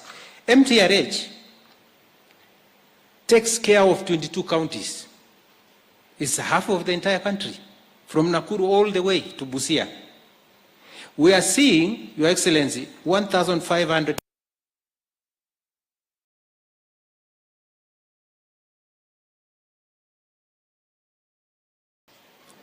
If you check from the government, they will tell you MTRH is 1,000 bed hospital. Is 1,000 bed hospital. Look at the math. We are admitting 150 every day. Where are the rest being placed? We can't send them away. That's a government institution. They have to find a way to where to sleep. And that's why we're ending up with having 2 or 3 patients in one bed. The infrastructure stopped. I think the government stopped building a hospital with the Nyayo wards in the 80s. Whatever you are seeing in MTRH is out of friends of the hospital, partners. We are partnering with Mo University, and Mo University gets support from Indiana University, all Northern American University, by virtue of research. And that's where we want to spend more money again, on research. Best practices. Yes. We want to see government, out of that 15%, this is how we will get this support, Your Excellency. So, I'm answering quite an issue so that I will have very few questions from Professor Ndi. And I'm not lucky, the Vice Chancellor not here again to give me the same, what he has given the Deputy President. What I am preempting is that we have talked about health, they call health what, Service Commission. Many people fear to use that term. What we are proposing, Your Excellency, is that there should be a way whereby a doctor in Alupe in Busia and a doctor in Elwak or in Machakos can be brought on board so that their salaries are the same. If it's posted to Nairobi, to NMS, it will earn the same amount. That's what we are saying.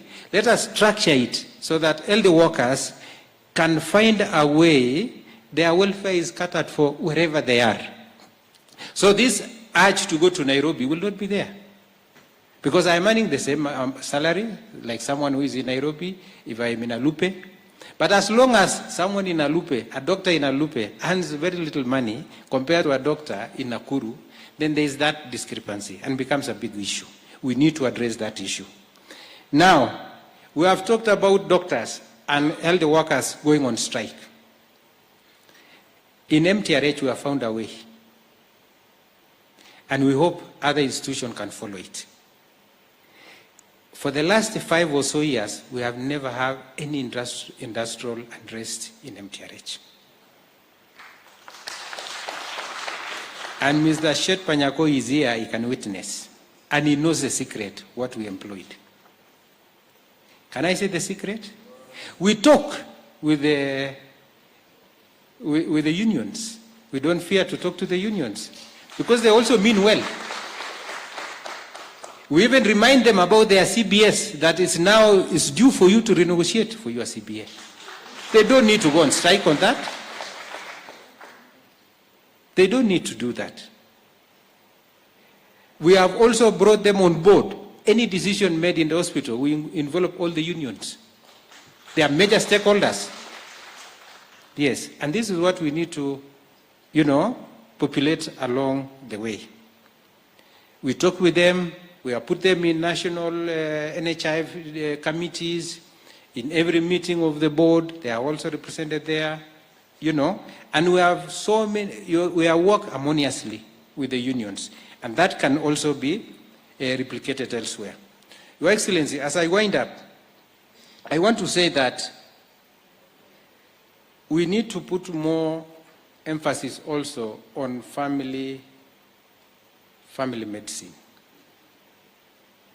You can imagine a doctor we can say a mother with a baby coming to the hospital. Both of them are unwell.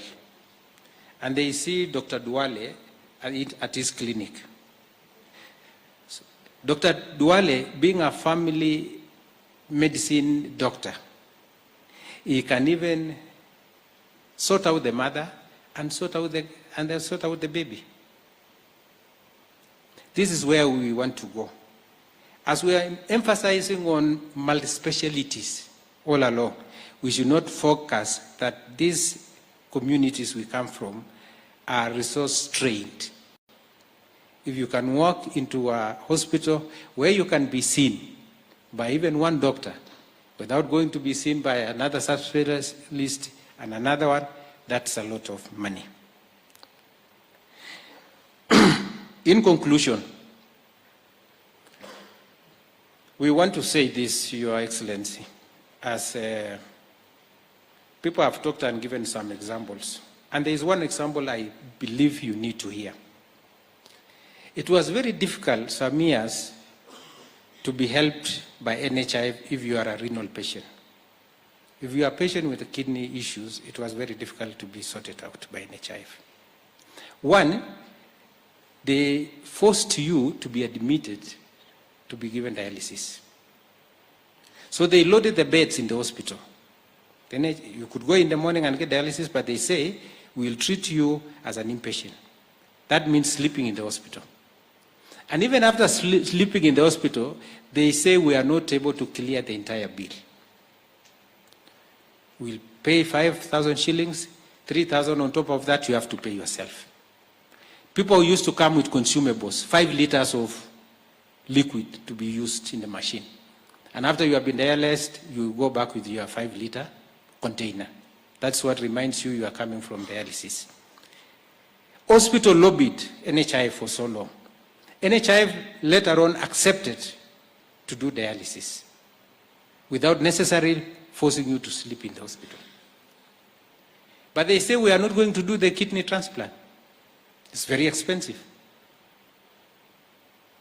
We said, what do we do then? This is a person who we have engaged. We have convinced him to be a member of NHIF. Where can he go else? Elsewhere, where can he go again to get other money? After we had done several kidney transplants all over, and like before, and the prices went down in public institutions, NHIF now agreed that they are able to do they are going to support the kidney transplant, which was very good. In the private hospital, in a public hospital, kidney transplant is done and NHIF pays.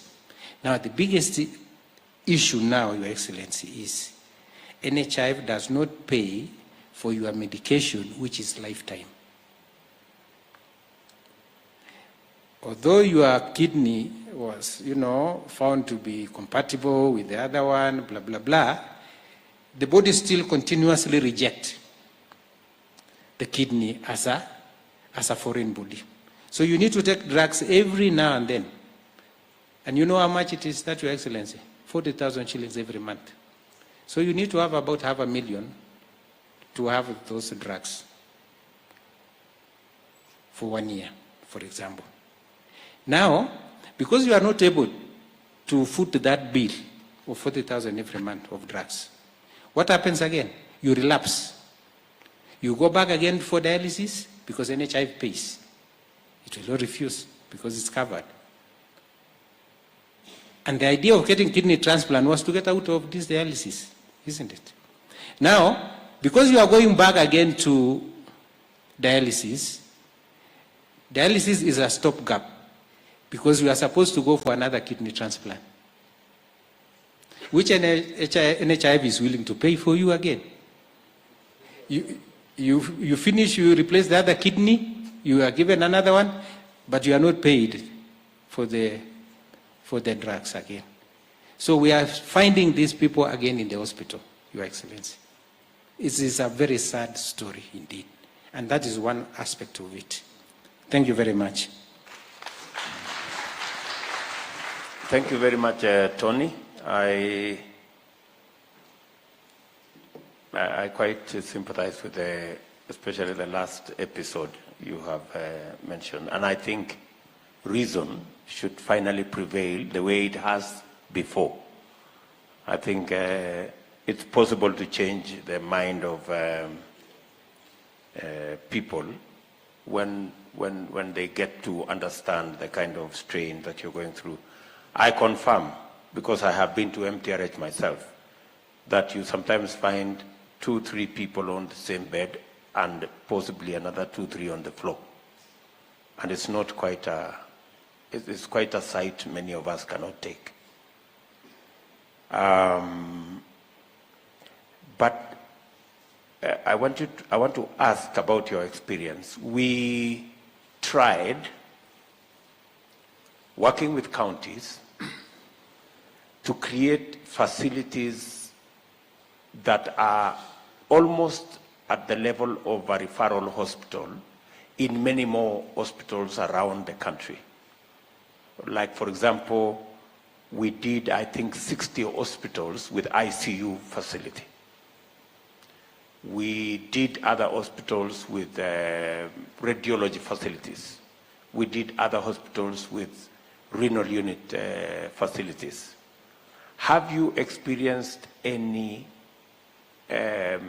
reduction in pressure in MTRH?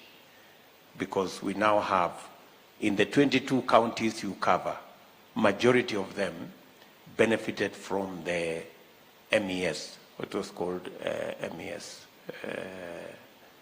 the equipment, mechanical equipment service, or medical equipment services. Did you experience any difference? Do you think that if we scale up facilities in other hospitals, it will ease the pressure you currently are facing? Thank you very much, Your Excellency. One, you have heard here, Your Excellency, that there are some hospitals with ambulance with no drivers. So it's not very difficult to realize that there are ICUs in counties without manpower. It's a very technical line of technology. So with all those, I've seen in Iten and many other places, even Our Excellency, Ms. Kenyatta's Beyond Zero, they are just lying idle. They say they don't have drivers to drive those vehicles. So we have quite a number of equipment all over, scattered all over. They don't have biomedical engineers to fix even a fuse in it. They don't have doctors to look at them. They don't have nurses. And that's what we are saying here. We have to have deliberate move to train the manpower again, the nursing. Because now even nurses have PhDs. We have nurses who take care of patients in ICU, critical nursing. So counties don't have them, and you had the challenges they were facing initially. And that's why we are saying we have to have a system, although we don't want to say it's a commission, that it takes care, it trains these people, it places them. It can even use the performance enhancing whatever, to monitor them, so that it's easy to deploy them elsewhere. Very few counties, Your Excellency, have managed to train 1 or 2 people, and still they are not confident enough to say whatever they are produced can be used for treatment. So they will still bring it to MTRH again to be read and interpreted. And that, whatever is being brought comes also with the patient. Yes. So the whole range, the whole array of things to be done, as the Secretary General of Nursing had said, we need to do much, not only getting those items, they are lying idle many places. I remember in Wasingishu, the governor had even to donate them to us because they had no capacity to use them, And that is, it cuts across all counties. So even if we were to bring up this referral hospital I was talking about, sir, like the one of Kakamega, for example, or Garissa, we have to do a deliberate. Yeah? We have to mentor them. This big institution, like us now, in MTRH, these counties, we are getting out to help in many ways, because it helps us to reduce the number of referral cases to MTRH. So we need now to move again and empower these apex referrals to be able to influence the outcomes around their areas. So we reach out there, we do deworming, malaria, many other things to prevent some of small diseases which end up in MTRH, Your Excellency. Okay, thank you very much, Mr. Kirwa, for your presentation.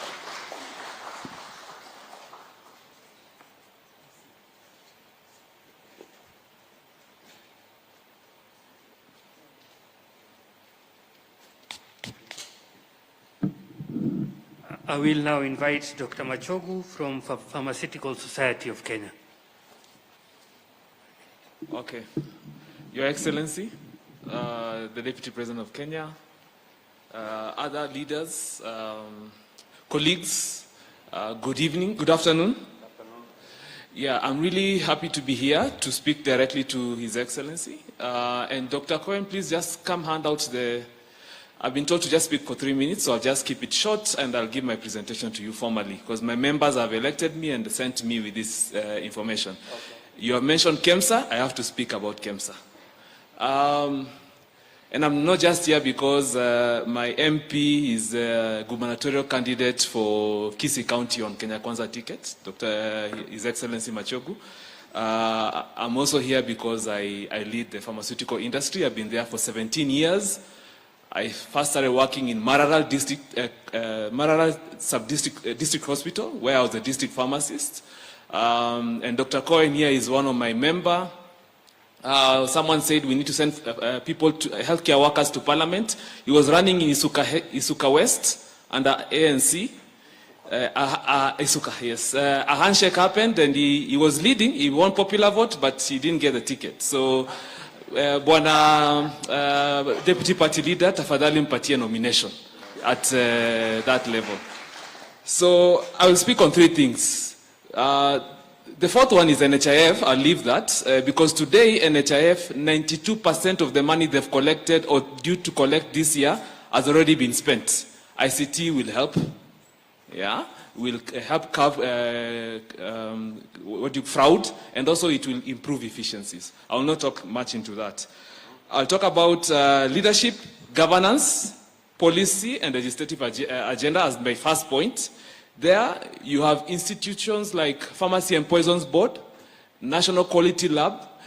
We heard about private hospitals are wondering, why is PPB registering all these medicines and there's no one worried about the quality? So those boards have been running for the last 3 years without a board. They are national entities, but they don't have a board.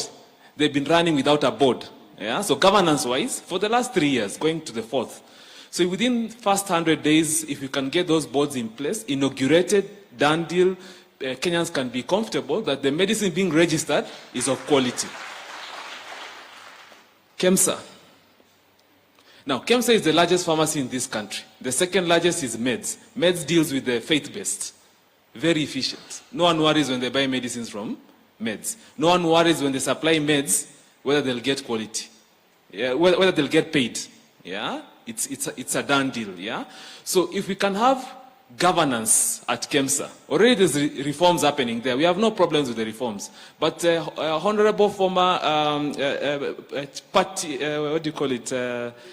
leader of majority in the National Assembly will attest, and we've complained so much to him, he knows he's protected us. Pharmaceutical Society of Kenya has been deleted from the KEMSA Act. Yeah? And once it was deleted, all these things started happening. And now no one is standing on best practice, ethics and professionalism at KEMSA from a governance perspective. Yeah? So if within the first 100 days we can have legislative amendments that return us back to KEMSA, and even the Pharmacy and Poisons Board, we were deleted. Yeah? Again, just, and you know who sponsored those things, rather who brought them to you and they snuck in. Yeah? So we would like to see professionals back to these bodies for governance purposes. A pharmaceutical policy for this nation, there hasn't been any review of the pharmaceutical policy since 2012. Again, within the first 100 days, the directors sitting at Ministry of Health should be able to give you a national pharmaceutical policy that takes you to the vision you want to take the country towards. Just hold on there, sure. Dr. Yes. So, you're deleted from these boards? Yes. What was or the reason is the one we know? You are asking too many questions.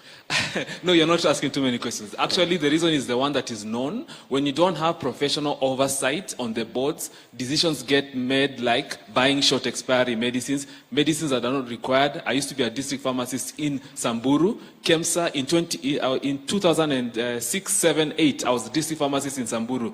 KEMSA was the best institution in Africa. Yeah, in terms of supply chain and what have you. But because we are removing professionals from there, there's no oversight. So deals are being cut. Yeah. Asante. I hope I'll get protection. Tunaongea sana. Lakini hii ni nchi yetu na tunaipenda sote. Yeah. Asante sana. Bringing down my second point is around bringing down the cost of medicines.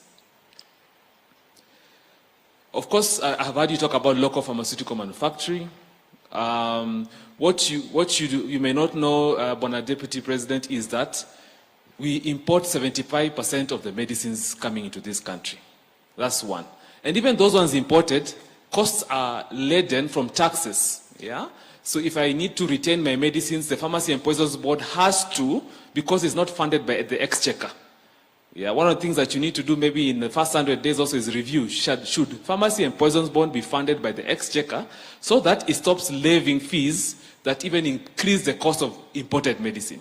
But even on the part of reversing from 75% to maybe 75% manufactured, if you want to do that, Bwana DP, that would be like a 30-year journey. Bangladesh took that long. But yes, if you will take the seat as the father of the nation, what will happen is you need to have that view that you need to work with us as healthcare workers to get you there. How we'll get you there is local manufacturing should be given precedence. Currently, local manufacturers export to Ethiopia. Cosmos is the biggest exporter to Ethiopia, to Malawi. We have 40 pharmaceutical manufacturing plants who are operating at 50% or below capacity. Yeah, you need to ring fence so that we manufacture those things here, at least for the essential medicines, the things that are common. And the next step, of course, is we need to go to, in 30 years, we can get to Bangladesh, who reversed in 30 years by getting to a point where we are able to manufacture cancer medicines, because over 30 years, knowledge and skill transfer would have happened. So, I believe we'll pray for good health for you so that you can also be there and see the fruits of that. So you have to plant trees under whose shade you will not sit, but we are looking forward to that. Number 3, pharmacy practice and primary health care. Every patient who goes to a facility leaves, 90% of those patients leave with medicine in their hand. But as they leave, you'll see, because of the facility funds that used to be there, we now have pharmacists, nurses having to mop our places because there are no workers. You know, it used to be called, let me get the exact word so that I don't say my own things. What was it called? Yes, it used to be there. It used to support these things. Now, tunatoa hata pesa yetu ya mfuko kufanya hii kazi. Yeah. Now, these professionals need to be there sitting with the patient, and what I heard someone talk about, value-based, FIS, yes, you are a member of parliament and you know those, I'll get you the exact word, yeah?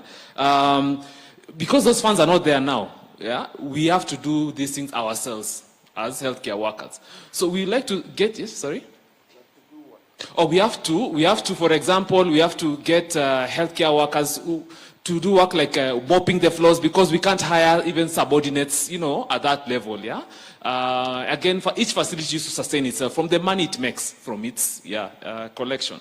Finally, I think I will not do this justice if I don't mention the point of when I'm talking about pharmaceuticals, we need to do curriculum review, again in 100 days. We've had curriculum that has been there. When I graduated, there's only one university, University of Nairobi. Now we have even these ones to do train pharmacy, but they have to use the same curriculum. Now we are moving to digital. We need to destigmatize digital so that we can also, as you give us the HMIS to run healthcare, we need to be indoctrinated in the new way so that my notes don't have to be manual, so to speak. And I think that's it from my end. Ile nimesahau nimepeana dosia, and we are available to support this journey. Asante. One moment. Thank you very much, Mr. Machogu. Yeah. I don't mind the 30-year journey, but we have to begin. We have to begin, yeah. Even if we did several steps and we are heading in the right direction, that would be the thing to do. Mm-hmm. Now, so listening to you, you're saying local manufacture, we should support local manufacture. Yes. Is that what you're saying? Yeah. Yeah. And you're saying there are already facilities that are working at 50% capacity. Mm-hmm. Mm-hmm.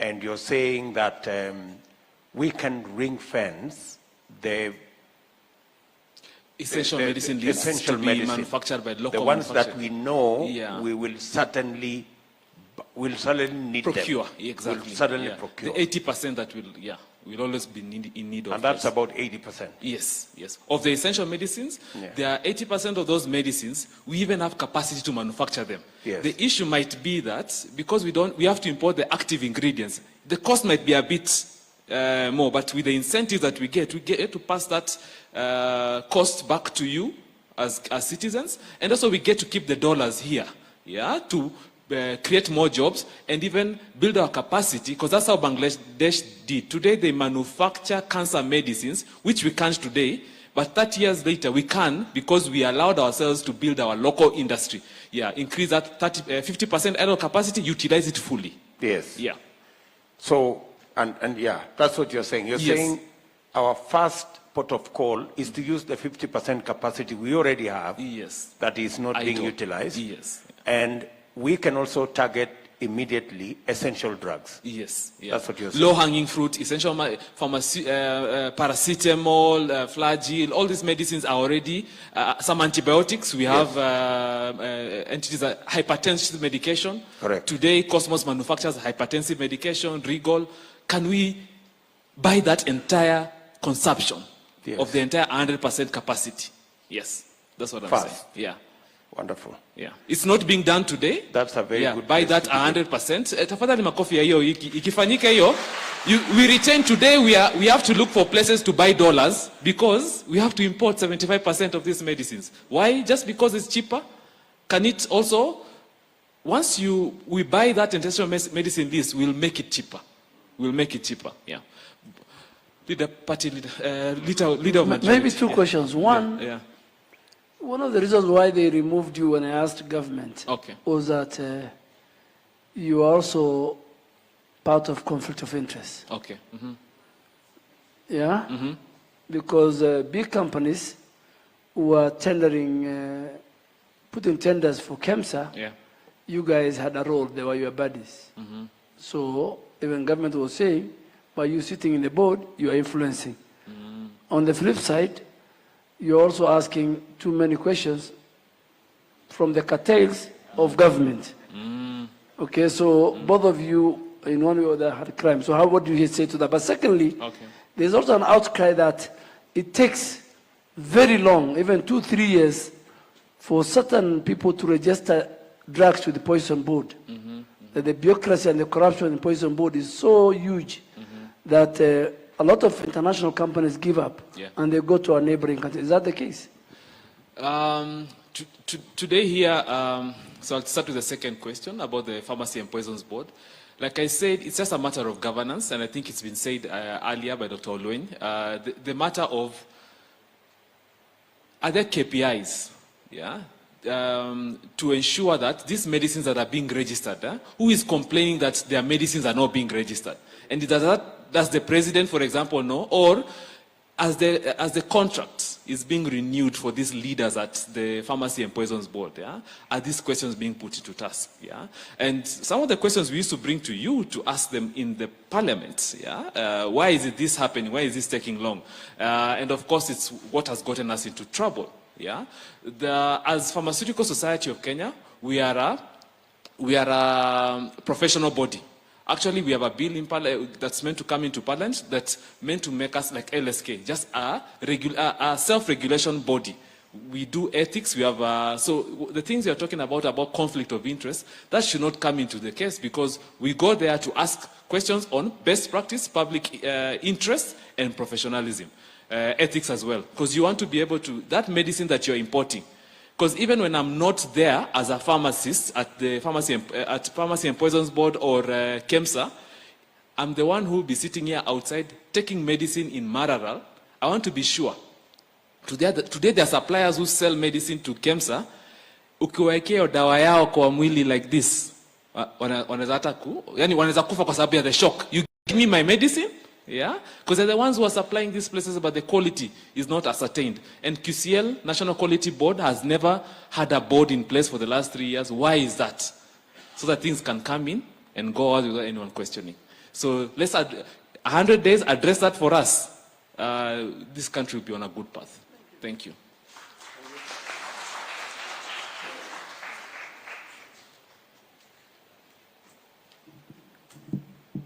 Are we happy? How is the discussion going on? Do you want to stretch like this quickly? Now, we are about to finish, but I know His Excellency, there's so much interest in the room. So I would humbly request you, we have 3 or 4 more other speakers. Now I want to be a dictator. You'll be given 1 minute each so that we allow everyone to talk. Is that okay with everyone? Okay, so that His Excellency the Deputy President can address us. So at this point, I want to call Juliet Otieno. Juliet is the representative of the Coalition of Community Health Workers. Madam Juliet, you have a minute. Thank you.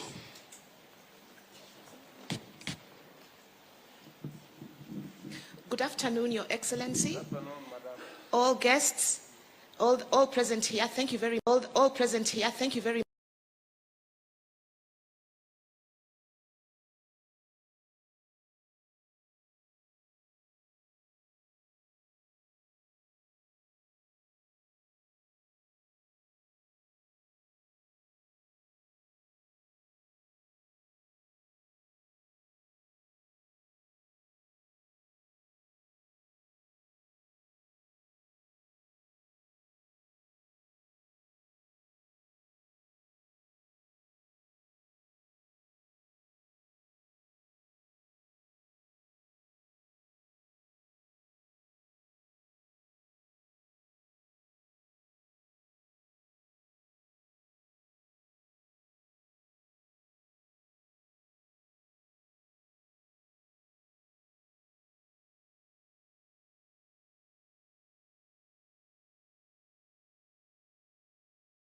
Community health workers.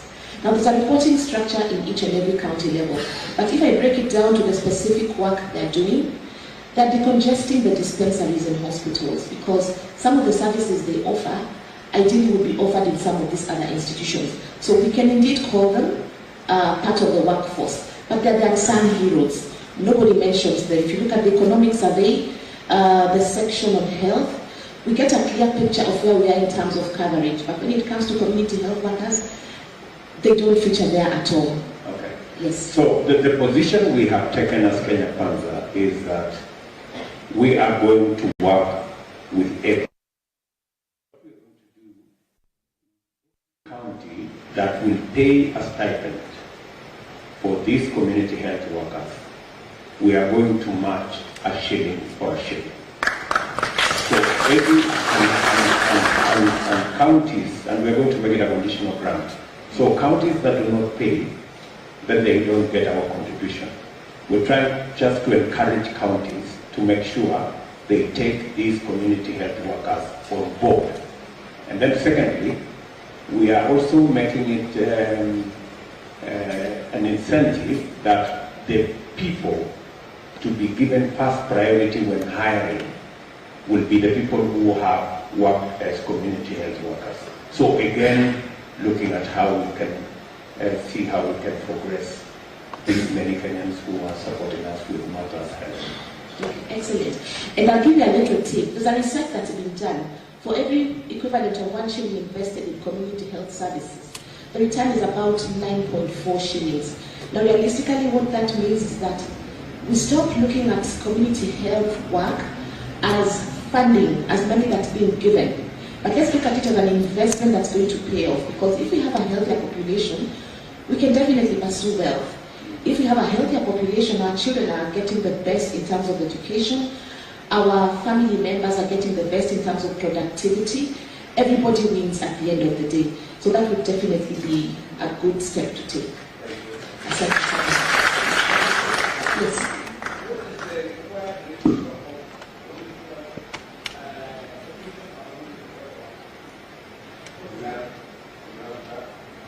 Sorry, I don't have that. And at this point, I've got to confess that I'm not in the health space. I am standing here on behalf, representing organizations that work with community health workers and the Zero Malaria Coalition.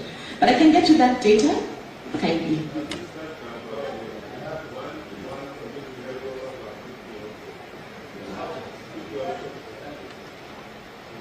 Thank you very much. I think the information is available. Okay. Thank Wonderful. you. Mama Julia, thank you very much. Asante sana. That was not 1 minute, isn't it? Dr. Theuri representing dentists, oral health, and all the experts. We have 1 minute starting now.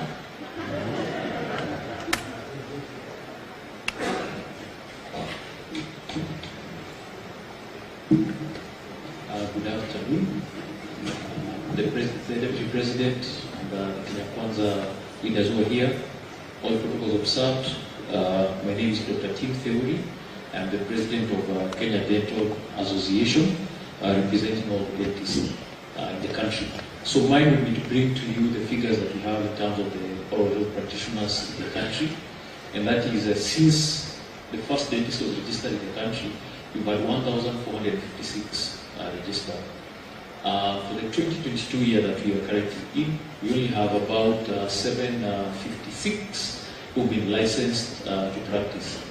And out of that number, possibly half are in public service. So that means we have less than 10 dentists for every county.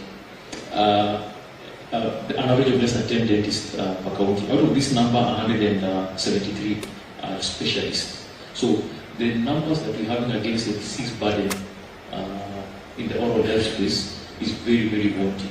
The ratios we have are about 1 dentist to about 40,000 Kenyans. The recommended is about 1 to 7,000 per capita or per population number.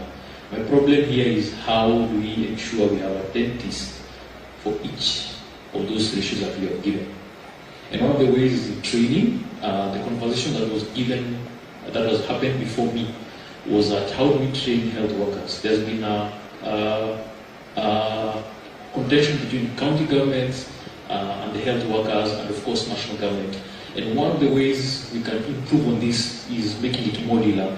We have correspondence courses, now we have online learning, and that is one of the ways that we must open ourselves to in terms of training of health workers. Another contentious issue has been how do we purchase healthcare, the healthcare worker at county level. The conversation of the Health Service Commission is right. People are running away from calling it that, but I will not fear the depth of that discussion. And what we must do is we must improve efficiencies within our systems. And the one thing we must do as Kenyans is we must like ourselves. During COVID, when the vaccines were supposed to come into the country and some were being sourced from India, India had a high. They decided to do. They said we close the borders. They didn't care about the contracts that countries had signed with the companies that were manufacturing, and they first supplied these medicines to their own population. And that is the thing we must do. We must like ourselves as Kenyans. And the one thing that I will want to leave with you as I go the biggest barrier to trade in Africa, the biggest barrier to how we operate as Africans is integrity. And that is the one thing we must confront. How do we push away corruption from among the same, it's the same conversation, county governments the same, and as you're aspiring to become our leaders, we do take photos here so that we remember we were here. I would also want those photos to help us keep so that at the end of the day we're having an honest conversation. Thank you. Thank you very much, team. When you say the numbers we've given, 1,456, are you talking about dentists at all levels or just dentists at all levels? Only dentists. Including at what level? What is the lowest level? It's graduate level, so that's a bachelor's. Dentists at the lower level? No. So how the profession has been divided for purposes of clarity is we have other cadres, and these are community oral health officers. When the course was started in the 90s, it was to cater for the low numbers that we have of oral health practitioners. And their focus is on preventive and promoting oral health. Yeah. So don't we have people with a diploma certification who is a dentist? Who is a dentist? No. You only become a dentist if you have you're a degree holder. But so for are there people doing what you're doing at a lower level? And what are they called? They're called community oral health officers. Their scope of practice, like I said, is on preventive and promotive health. So there is up where they can do, and then past that now they have to refer. The dentist now past a certain level has to refer gate hospital. And these numbers are 276 as per the last registration for community oral health officers. 276. Those are the ones who have been licensed to practice. The numbers are more. Okay, the licensing has a problem or what? Good question. The licensing doesn't have a problem, yeah? So the reason why those numbers are that low is they were brought on board to the Kenya Medical Practitioners and Dentists Council just about 2 years ago. So, and the council was managing a register of them, not to particularly license. So they need to come up with the rules to license them, and one of the ways they need to do is they need to develop a scope of practice, which is already underway. The ministry has released the National Oral Health Policy, the first of its kind during our lifetime. So that is something we'd also like to see get operationalized. Absolutely. Thank you. And you have spoken also to the issue of integrity, which is at the heart of this conversation. The reason why we're having this conversation, and the reason why we decided that we will not be doing political statements, it's better that we confront issues the way we are doing. Because as Kenya Kwanza, we intend to sign a charter with the people of Kenya. And we intend to sign a charter because we want to be held to account. And we want to be held to account because there have been many frauds in our politics. And for the first time, we want the people of Kenya to hold us to account, to say, William Ruto and your Kenya Kwanza team, you signed to this and this and this, where is it? That's what we're doing here. So integrity is at the heart of this conversation. It is because we want to keep our word. And I want you to keep the photo for this meeting for those two reasons. Thank you. That we are here to make this clear, and you also do this to hold us accountable. Okay. Thank you. Ladies and gentlemen, I know there's a lot of pressure for people to talk. Unfortunately, the team has requested me to call in our principals because of timing and another event, and they have promised that we'll organize another forum that the executives of the team.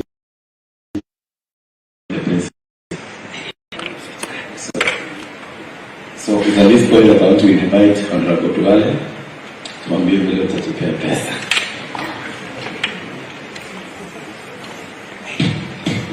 This is one of the most interactive sessions that I enjoyed. And let me say it, I think the men and women who run our health sector are competent and I wish I have met some of these, but Your Excellency, of course, Dr. Tharka, the first doctor who worked in Isiolo, nearly all these associations, Your Excellency, have worked with me when I was the leader of majority. Most of the acts, the Nurses Act, the clinician, I used to wonder the Pharmaceutical Association of Kenya, the Kenya Medical Association, I used to get my email. And they used to send me amendments and amendments because they were under threat by the subsequent ministers for health. Yes. And let me also confess that I also participated in some, including the one that made the cancer monopoly. But I think it was a call to duty. I was why we made cancer to be the only port of call. But finally, why are we here? This has never happened in post-independence Kenya. And I said it today in one of the TV shows. It has never happened. The Kenya Kwanza achievement by our flag bearer, we went to 47 counties, I think 3. And we listened to the people of Kenya the way we are. 5 hours, our candidate and all of us were sitting for 5 hours. Now we're talking to people who have gone to school, professionals from the private sector. We're talking to Mama, we're talking to livestock traders, we're talking to Boda, and we were listening to them. And at the end of the day, the signature of the candidate and Kenya Kwanza was appended. That has never been seen, is not seen with our competitors. And the reason is for transparency and accountability. Governments and leaders going forward must be held to account. That tomorrow you good people can stand up within our first 100 days and ask us, where is the legislative policy you promised in the health sector? Where is the administrative policy that you said you put in place?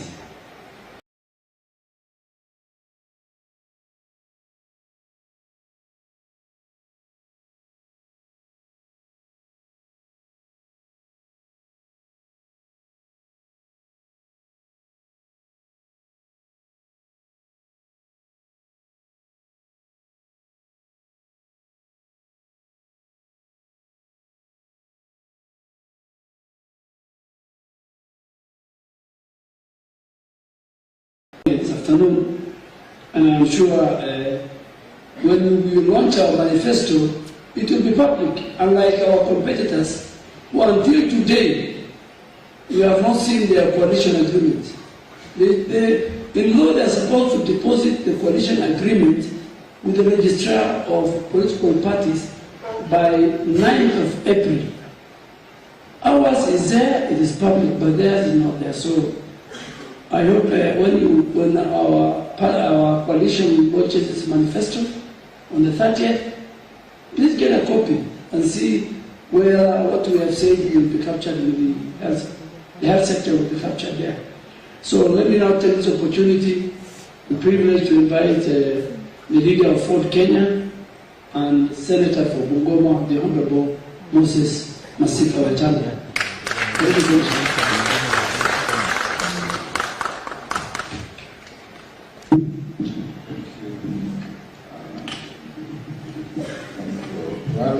Your Excellency, our incoming President, Honorable Davadi, Honorable Duale, and all the great men and women from the medical sector that we are assembled here this morning. in a wonderful that adds immense value to the journey that we are undertaking with Kenyans. Many of you have spoken candidly, and many of you have been very, very informative in adding more knowledge to our team, so that as we form the next government in a month's time, we should hit the ground running in every sector, more particularly. In my experience, Your Excellency, Kenyan medics at whatever level are exemplary. There is a time I went to the Isle of Man for a conference. I felt unwell. I was taken to the best hospital in the Isle of Man. And the person who attended me was a young female Kenyan nurse called Nyambura. Some 3-4 years ago, I suffered very severe stress in my voice. My doctor recommended that I go to UK for further checkup. I went to London, and the hospital where I went to be treated, I was treated by a Kenyan doctor. So we have a reservoir of human resource in this sector that can actually help us actualize our dream for Kenyans for universal health coverage and universal health care. What I want to encourage all of us is that yes, we have issues that we need to address. I also want to beg us that we put the Kenyan ordinary citizen first. So that I remember I was asking about the oath. There has always been a raging debate with cynics saying it's not a Hippocratic oath, it's an oath of hypocrisy, and so on. That's not me saying, people say so, Dr. Thacker. But having taken that oath and the Nightingale protocol, or whatever you call it, try and attend to Kenyans in distress and in need of help.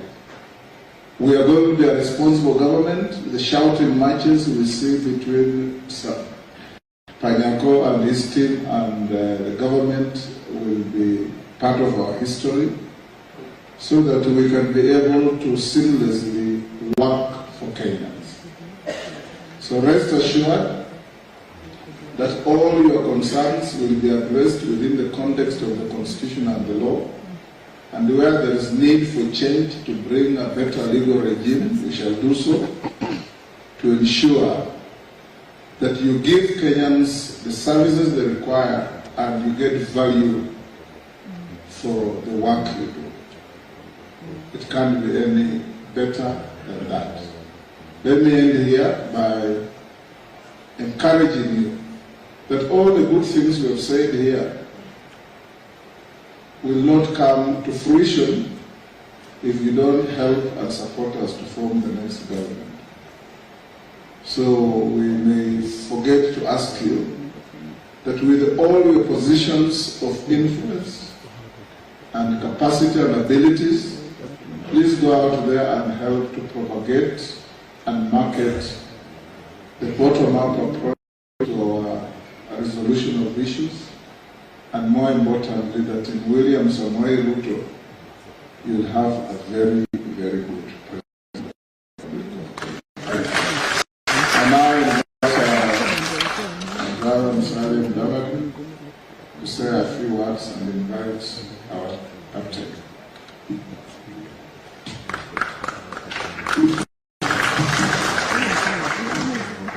Asante sana Baba wa Roma. Your Excellency the Deputy President and my political colleagues here, and indeed the medical fraternity. I will be very brief. A few days ago I was in Lamu, and the gentleman who spoke, and he said, no amount of Panadol will cure ignorance. I listened to him and he said, nataka nirudie in Kiswahili. That's what he said. He said, Panadol itakusaidia kwa shida yako ya kichwa ama maumivu ya kichwa na kadhalika. Lakini Panadol haitakusaidia kuondoa vitu jinga ama kutoelewa. Now, why am I remembering this conversation in Lamu just a few days ago? As the medical professions were speaking, there is one thing that the Kenya Kwanza government believes in and cannot run away from, and that is respecting professionalism and being prepared to work with the professionals in a given sector. So no matter what we do, we cannot be saying that you need a banker to run banks. You need an oil expert to tell you about the petroleum industry and how to get it to become more efficient. And then you reach a stage and you say, you do not want medically trained professionals to be part of the institutions that provide for health in this country. It's absolutely ridiculous. So one of the key things that we must underpin is that we must have a government in place that will recognize why different professionals went for different training and use their knowledge to better our society in every respect. The final thing that I just want to talk about is, as Taka spoke, and indeed I threw a leading question. Because historically, one of the biggest problems we have with some of our key institutions, and here we will talk of NSSF, we will talk of NHIF and others. A lot of money has been lost because NHIF, for instance, or NSSF, they would make real estate their core business. They would go on a buying spree, buying land, buying into areas that they do not need to buy into. And then when it was now time to call on the cash that is required to provide medical services, or to even be able to pay the people who have gone to NSSF and cannot get away with it, the money was not there. So as one of the key issues that we shall undertake as Kenya Kwanza is to really revisit this area, literally make it airtight, so that people cannot divert money that is supposed to be for medical care in this country to be taken into investments that are simply gambling investments that tie up resources for such a long time and deny the ordinary citizen of services when they are required, yet that citizen, during his or her working life, contributed to that fund. That is immoral, and we must fight very aggressively to make sure that we do not regress backwards into that kind of situation. I think for now, that is the message. I would say, as something that we want to take very seriously. And I would now like to call upon the Deputy President to come forward and make his closing remarks. Thank you. Thank you again. I think we all admit that barring the short, I think we've been here now almost 4 hours, but it looks like it's been 40 minutes. And I know there are so many people I have seen in the list that would have wanted to make a contribution, but they haven't gotten the time to. Let me encourage you to engage with David and his team. We want every argument in place. We want every suggestion that you have and every memorandum that you can give to us. It will help in putting together the way forward in this very important sector of health.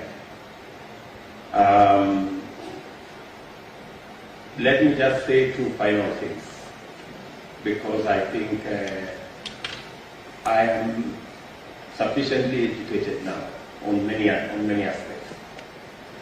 I want to make a confession here that when the argument about the Health Service Commission was made before, I wasn't persuaded.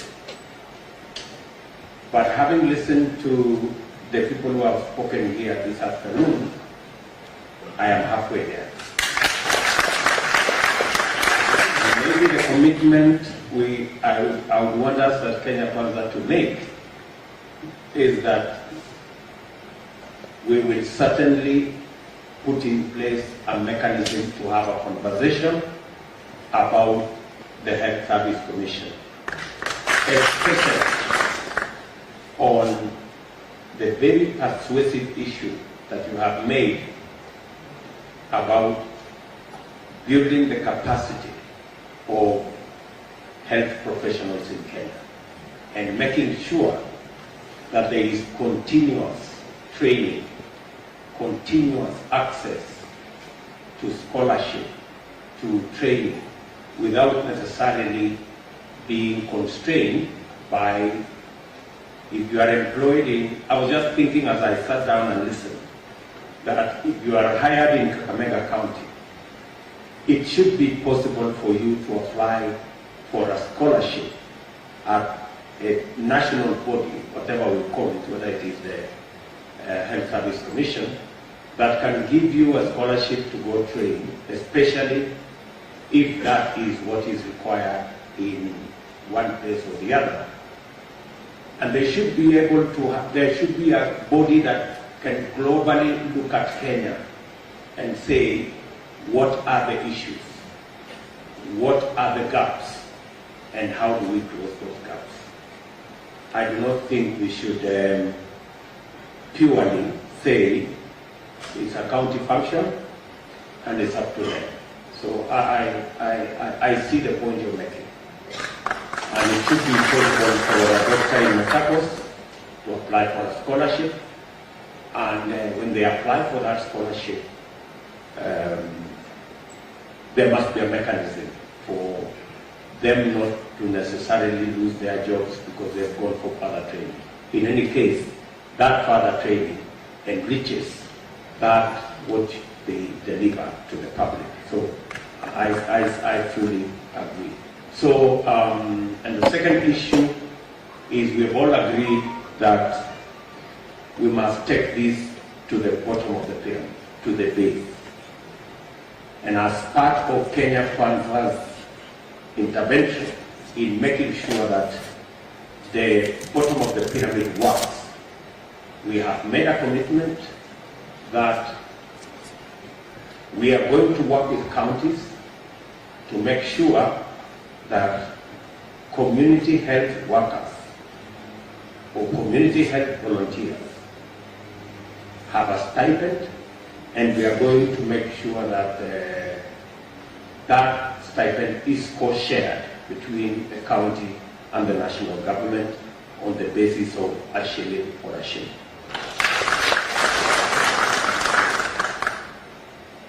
Finally, because this maybe is probably we will have one interaction this evening, but this being among us the last interaction we have with the public, I want to say that part of why we are having this type of engagement is because we want to bring integrity into the political space.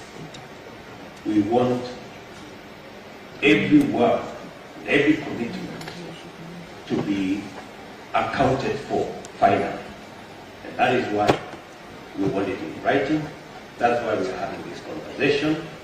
And I want one day Dr. Macho, for example, to come and say, we were in a meeting, do you remember? And you can come with a photograph. And this was the commitment of Kenya Kwanza. Where is it? So really, I am looking forward to those moments. So thank you very much, everybody, for finding time.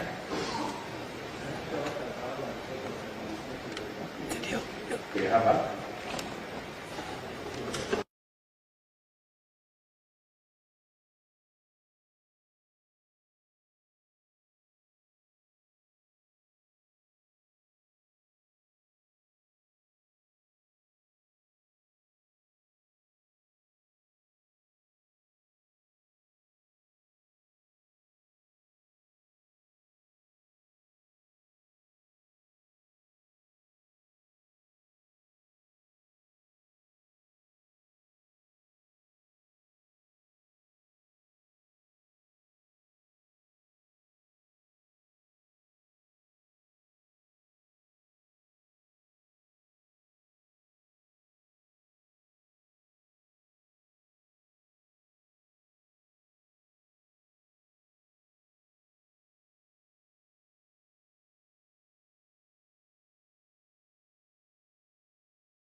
We asked, why can't we come together as the Ministry of Health, as the Council of Governors, and also as the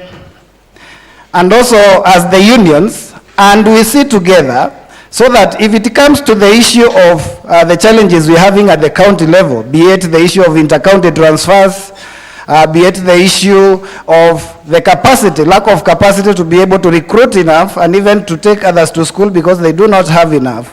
Why not come together and then we can be able to agree? So this report is a product of the Ministry of Health, the Council of Governors, and the health unions, and the resolutions were actually read out by the CS Chelugui from the Ministry of Labor. So this is something that is a consensus between us and the government, and is something that provides the solution to many of the challenges that we are having today. I thought I would have had an opportunity so that I can get a better brief, but I think we'll do that for now. I hope we can get another opportunity so that now we come and do a very good presentation, because I'm sure it's something that would really inform even whatever we're expecting on that day. And now I'm going to present the report on behalf of everybody who is standing here today. Yes. Wow, thank you very much.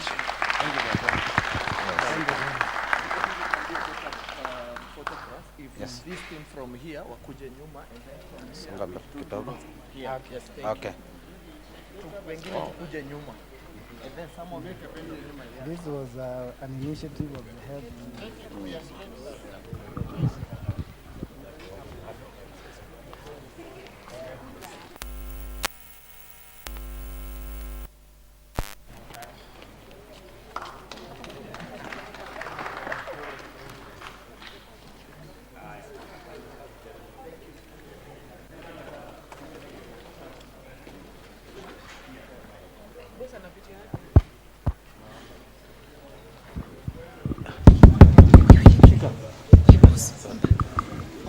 So, ladies and gentlemen, closing prayer, kindly, a closing prayer as we let His Excellency leave.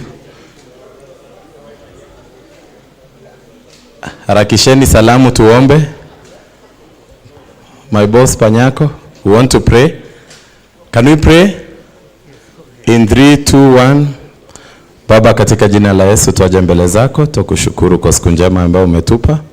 Umeweza kutufikisha hapa, tukaweza kuongea mambo ambayo ya afya. Sisi wafanyikazi wako Baba ukaweza kutukumbuka.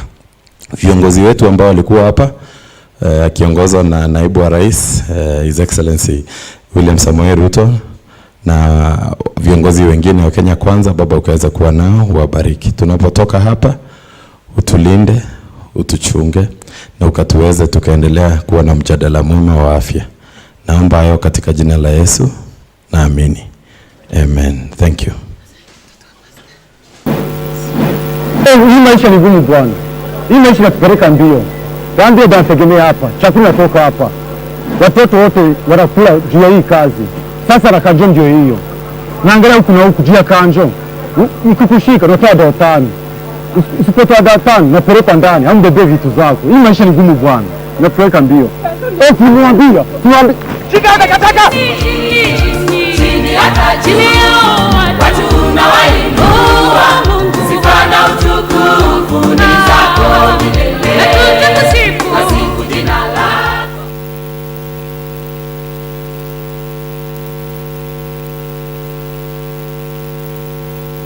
Uzaji mboga kuna ya 100, 150 na kuna hii ya 60 bob customer. Mboga 60 hapa tu. Na venye vitu zimeongezeka bei kila mahali. Kwa hii mboga napata 3 bob peke yake. Sasa hii Kenya basi tunaelekea wapi? Mkikosa tunakosa na tukikosa tunakosa chakula ya kukula. Yenyewe hapo umeongea ukweli, lazima tutafute njia. Basi nikatia ya 30 bob. Customer kuna mboga ya 30 bob, mboga ni 60 bob. Sawa, kata ya 60, sawa katikati. Okay, sawa sasa.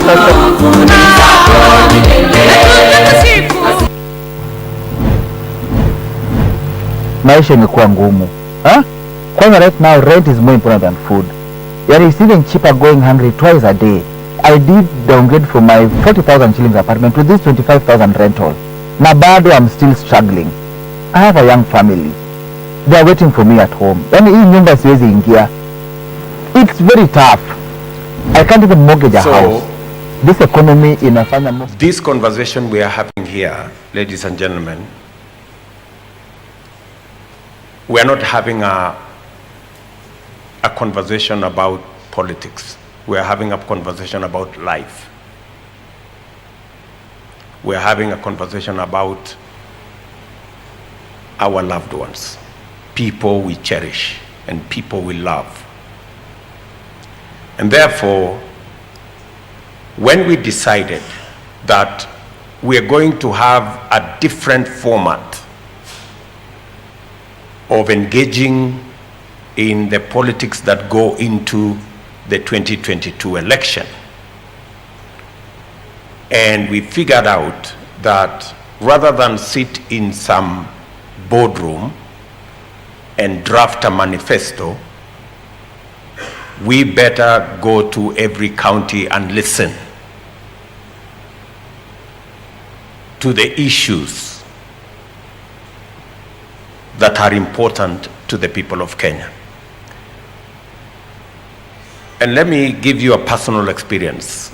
Last week, we had a persons living with disability forum, and they thoroughly educated us and changed my personal view. I thought I always knew.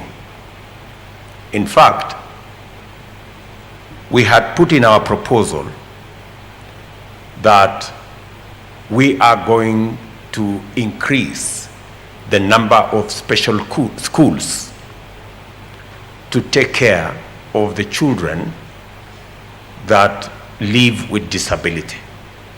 And to us it looked very nice because we are providing additional facilities and additional schools. But they told us no, we do not want more special schools. We want people living with disability to be integrated with other kids in schools. And that was fundamental. And they told us, the more we have segregated schools for people living with disability, the more they are stigmatized. And that completely changed our plan. And therefore, it validated our approach that while we can